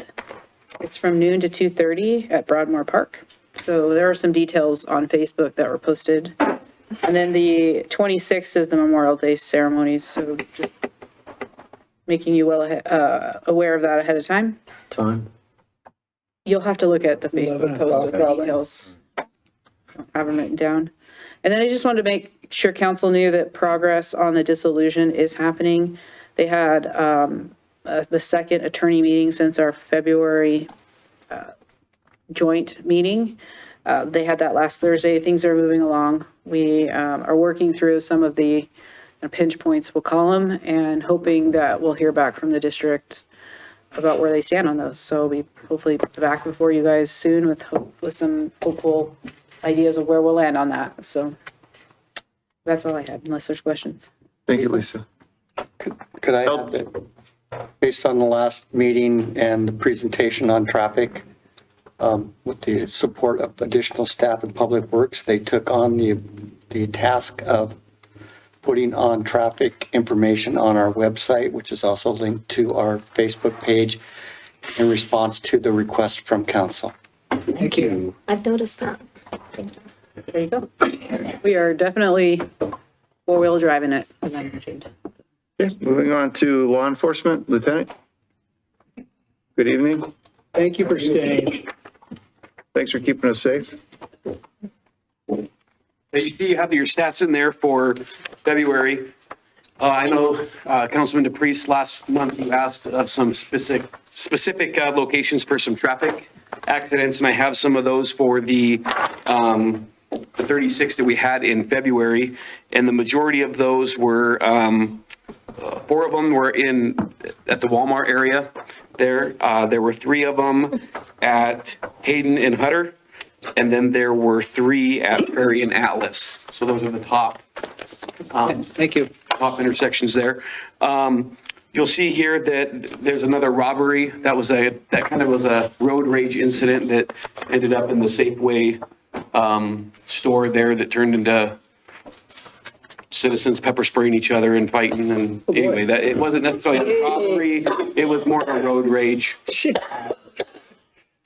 And we separated out the call response times, if you see that. Is that minutes then or seconds? That is minutes. So it's 7.37 minutes and 5.47 minutes. You'll also see that there's another note that I wanted to make for you. The calls for service were specifically call driven, and those 2 hotspots were, of course, Walmart and Super One. Do you know what the third highest one is? I don't know what the third one is. Okay, because you guys used to list 3, right? They just had the top 2, yeah. So unless you have any other questions for me. I have a question, if you guys don't mind. I'm just curious, the citations and the arrests, if one is arrested, say for drugs, do we assume they're not also cited? Or do we just assume that for example, the 3 drugs, the 5 DUIs are also cited? Yeah, so if it's an arrest, the citation itself is the charging document. Okay. And so a lot of times you will have an arrest where they're arrested for drugs, but they're cited for other charges. So that it would kind of maybe double dip. You'd get the stat for the arrest and also a stat for a citation on the same case. So that makes sense. We basically had 13 issues in February with drugs, 3 resulted in an arrest. Yeah. Okay. Thank you. You bet. I have a question. Yes, ma'am. I noticed that Razzles changed ownership. Has that affected the number of calls going there? You know, I'd have to look to see specifically. I know that, of course, we're in March now. In the last couple of days, we've had a couple spikes to Rusties, but not necessarily Razzles. So that hasn't come up on the radar. Okay. I apologize, I did have one more question too. The difference between a moving violation and a traffic violation is a traffic violation then like a speeding or a parking ticket as opposed to speeding? Right. So the moving is just anything that is moving, if you will, could be tail light or a license plate or something like that. Thank you. Appreciate you guys getting this tighter and tighter. Yeah, Thanks. absolutely. Thank you. Thank you for hanging out so long. No problem. All right, moving on to 7C. I have a couple things for council's consideration in the future. The first one is that tonight marks the 15th person that we've appointed to a commission since moving appointments to an action from consent where they had resided for a decade.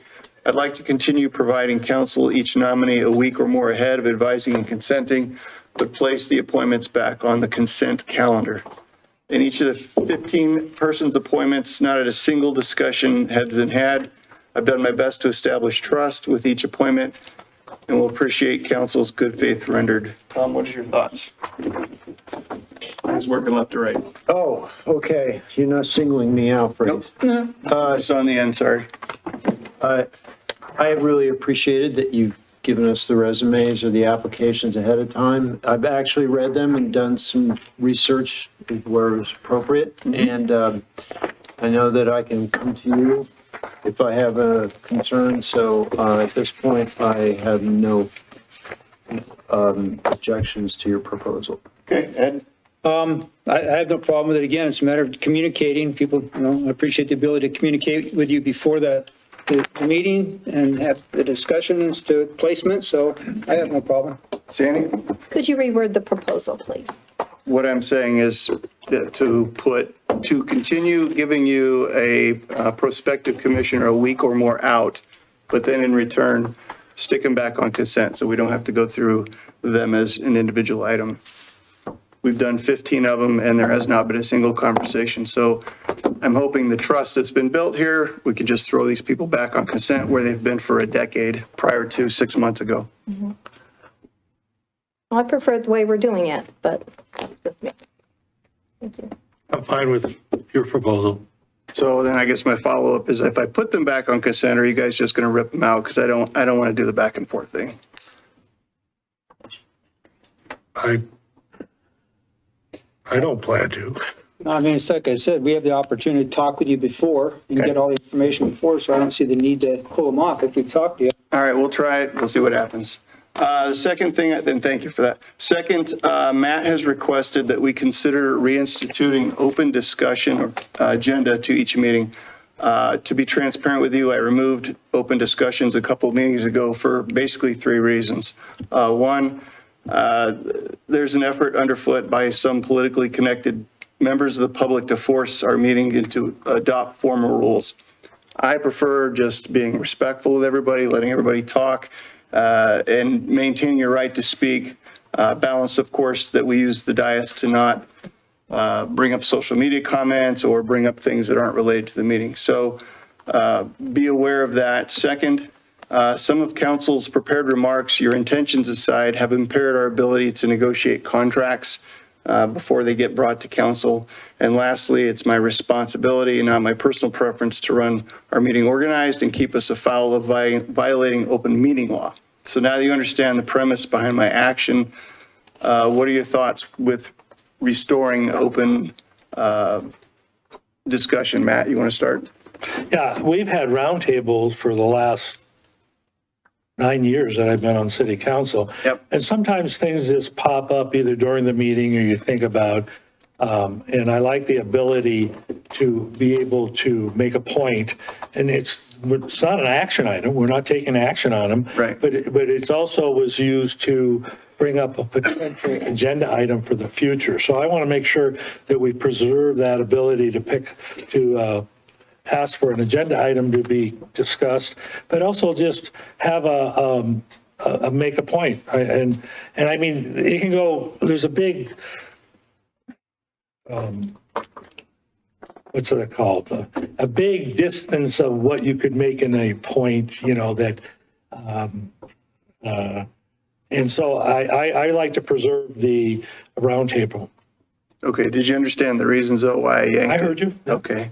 Because like I said, there's one instance where it cost the city $50,000 because someone decided not to go do a contract with us because of what was set up here. And we all care very much about balancing our budget and not saying things that Right, and to make that point. irritate people such that they won't do business with us. Yeah, well, that made the city or the school district have to pay for the resource officer. And that's where I believe it should be. It shouldn't be the people of Hayden, should be paying for the resource officer. Their budget is $50-60 million compared to what we have. Yep, and I don't want to go down a rabbit hole, but it still costs the city a lot of money. Right, but We're it wasn't in our contract to do that. So I'm not going to call it a breach because that's a legal opinion. I can't give a legal, but they weren't fulfilling, they were doing more than. Understand. Yeah, But from so a that- budget, but you understand from a budget perspective, money comes in, money goes out. It didn't change money going out. We still have to pay the same amount. We now have to have less money coming in to fund. Well, we still have the levy rate that we increased to get $900,000. How does that change that? Money's still coming in. Less. But it's okay. Like I said, I don't want to go down. Sandy, any thoughts? Well, this is our one opportunity to speak and to do it in the proper manner. And people have been making comments anyways, even without the roundtable being on the agenda. Been commenting anyway. A little less though, and definitely for sure, Rich. There's been a couple times, you're right. Well, we're basically engaging in a roundtable right now. Well, Right now, that's what we're doing. We're having back and forth in conversation, but that aside, I'm assuming that, you separate out the request for future agenda items, which I won't get into now because I do have one. But I agree. I think it's important to have somewhat of an open discussion because we don't have the ability, we can't talk to each other. Right. Otherwise, it's a violation if we call and say, hey, what about this, what about that, or talk to somebody or whatever. Right. Then we can't. This gives us the opportunity to say, what do you think, and the people, can witness it. Tom? Nothing to add? Actually, I was neutral on it until Councilman DePriest said what he said, and I'm kind of like, yeah. Okay. Just be mindful that the roundtable discussion, should you reinitiate it, is not a place for a non-agendized discussion. It's not just about whether or not it's an action item that you're talking about. You cannot have a non-agendized discussion. So if it's a substantive discussion, that's why I've cut you off before and said this is not on your agenda. So if you're making a request for it to be on a future agenda for a discussion, you have to tell the public what you're going to discuss on your agenda so that when they come here, they know what you're going to be talking about. So roundtable cannot be used for ambushing the agenda with items that have not been posted. You can, if you know you want to talk about something, put it on there and then you've met the open meeting. That's right. So in roundtable, if there's a substantive discussion you want to have, you have to notify the mayor so that that discussion topic can be posted for the public. That alleviates the violation of the. Yeah, and that's where I was trying to protect the city from somebody saying, oh, you violated open meeting law. You went on a 5-minute rant about something on Facebook, but it's not part of the agenda. So just be mindful of what roundtable is and what it is not. So we can put that back on the agenda. Thanks for the feedback. Does anybody else have anything to report before we move to requests for future agenda items? Okay, moving on to requests for future agenda items. Anybody have one? Ed? I do. I've had a conversation with a couple of the people on the Public Safety Commission of late, and related to their progress and what they've come to. And I know, at least from my point of view, the purpose of the Public Safety Commission was primarily, not solely, to determine the feasibility of either having our own police department and or some relationship with the sheriff here in-house and what have you. And from what I've gathered and the discussions I've had, I know that there have been people who have left the commission and there's been a lot of shuffling around.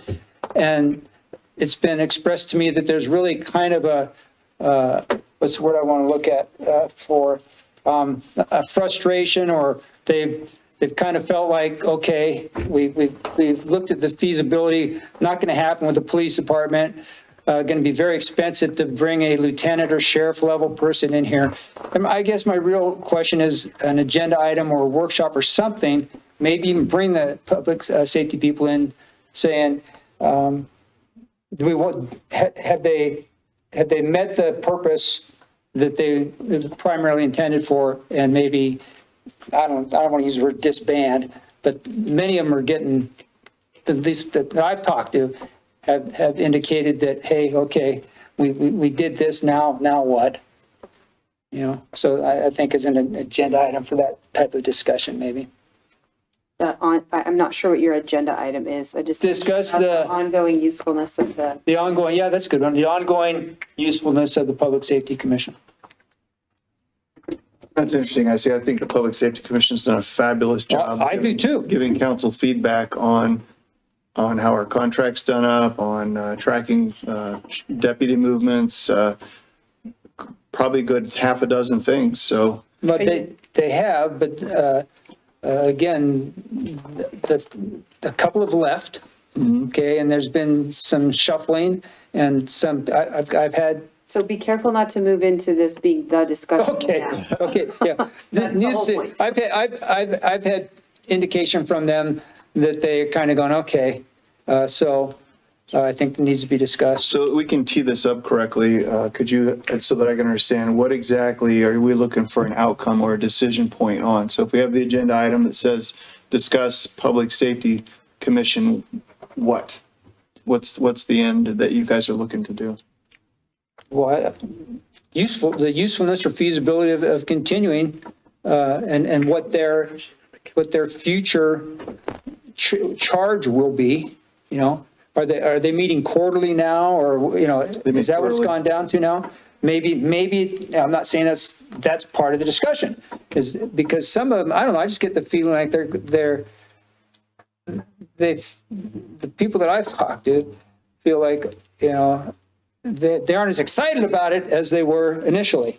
And so I think that discussion, maybe once a quarter, every 6 months even, depending on what we decide their charge is. Lisa, do you have enough information to make an agenda item out of this? I guess my one question was, is this a joint meeting or is it just a council meeting? Great question. Well, again, I think I said it, it probably wouldn't hurt to have their input. So joint meeting, is that at a regular council meeting or is that at a special meeting? I think, workshop? Let's do it like a half an hour before a council meeting. right. Like do a 4:30 to 5. It's not going to be long enough. Even just do here initially. You're going to get into the depth of what you want from the body. I would venture to guess that a half an hour is not going to be good enough. Half an hour. Okay, an hour. I would time limit on it. You would or would not? Would not. Do a special workshop. The workshop, like I said, future workshop or public, you know, so either one, because like I say, it probably will be, you know, like I say, half an hour never really works for much of anything of substance, you know, with a lot of elements to it. So a workshop would probably work best. I just want to hear from all of them what they think about the usefulness. Do they think they're having an impact? Well, that's a good way to put it, yeah. You know, do they really feel, and how much time do they really feel, is quarterly, semi-annually, you know, what do they? It's up to you guys if you want to do a separate meeting. I don't think that it would be conducive to do it at a regular meeting. I think we should have a joint meeting. Yeah. Okay. Does that satisfy your? Yeah. Does council agree with that? Do some kind of a joint meeting with the PSC? I'm okay with that. All right, we'll figure it out. Anything else for future agenda items? I have one, Mayor. Yes, sir. This kind of relates to our Public Safety Commission. I've heard from more than one person that the city of Hayden should provide public safety, because it's our responsibility, to whatever level that the people want. You know, what is it that people, how much do they want to spend, and what level of service do they want? So with that thought, I contacted Ron Galey, who did our citizen survey, who did a really good job, and asked him, is that something that he would be willing or could do, is to do a survey to find out what do the people of Hayden want? How much do they want to spend, and at what level do they want to, maybe they feel like they need 26 deputies here. Do they feel safe here? And I think that it's important that we get a feel from, or not a feel, but data from the citizens of what they want in their public safety and what they're willing to pay for. Now, in conjunction, and what I remember Ron saying is, if he does another survey, it won't be as expensive as the first, because he's kind of got the rope set. He gives a little better deal. But right off the top, he said that our last cost was $14,960 for that survey. And I know there was a proposal to increase funding for like $260,000 from the Public Safety Commission. And I think that a $15,000 survey would be well worth it to find out what do the people want, because the citizens of Hayden are paying $3.5 million to the sheriff's public safety budget. That's our contract that we collect from the citizens, and then the citizens are directly taxed, so for a total of $3.5 million. So I think it's worth spending a little bit of money like this to find out what they would like.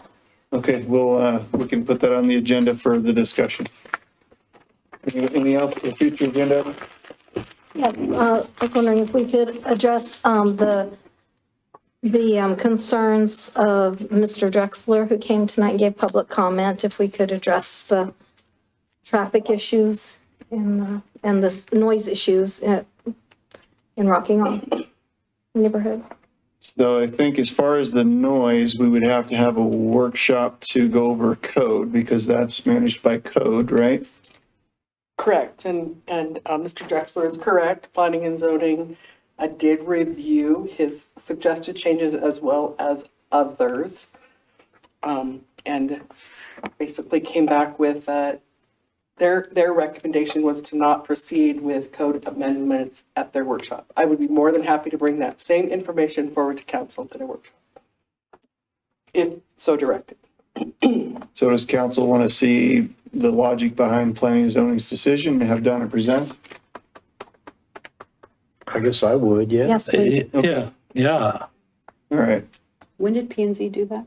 They met on noise ordinance, I'll pull the codes with times, but it's like 3 times. I'm not going to ask details, but didn't we discuss that at the P and Z City Council workshop we had? We didn't get to those. We wanted to do Okay, those at okay. a follow-up, correct.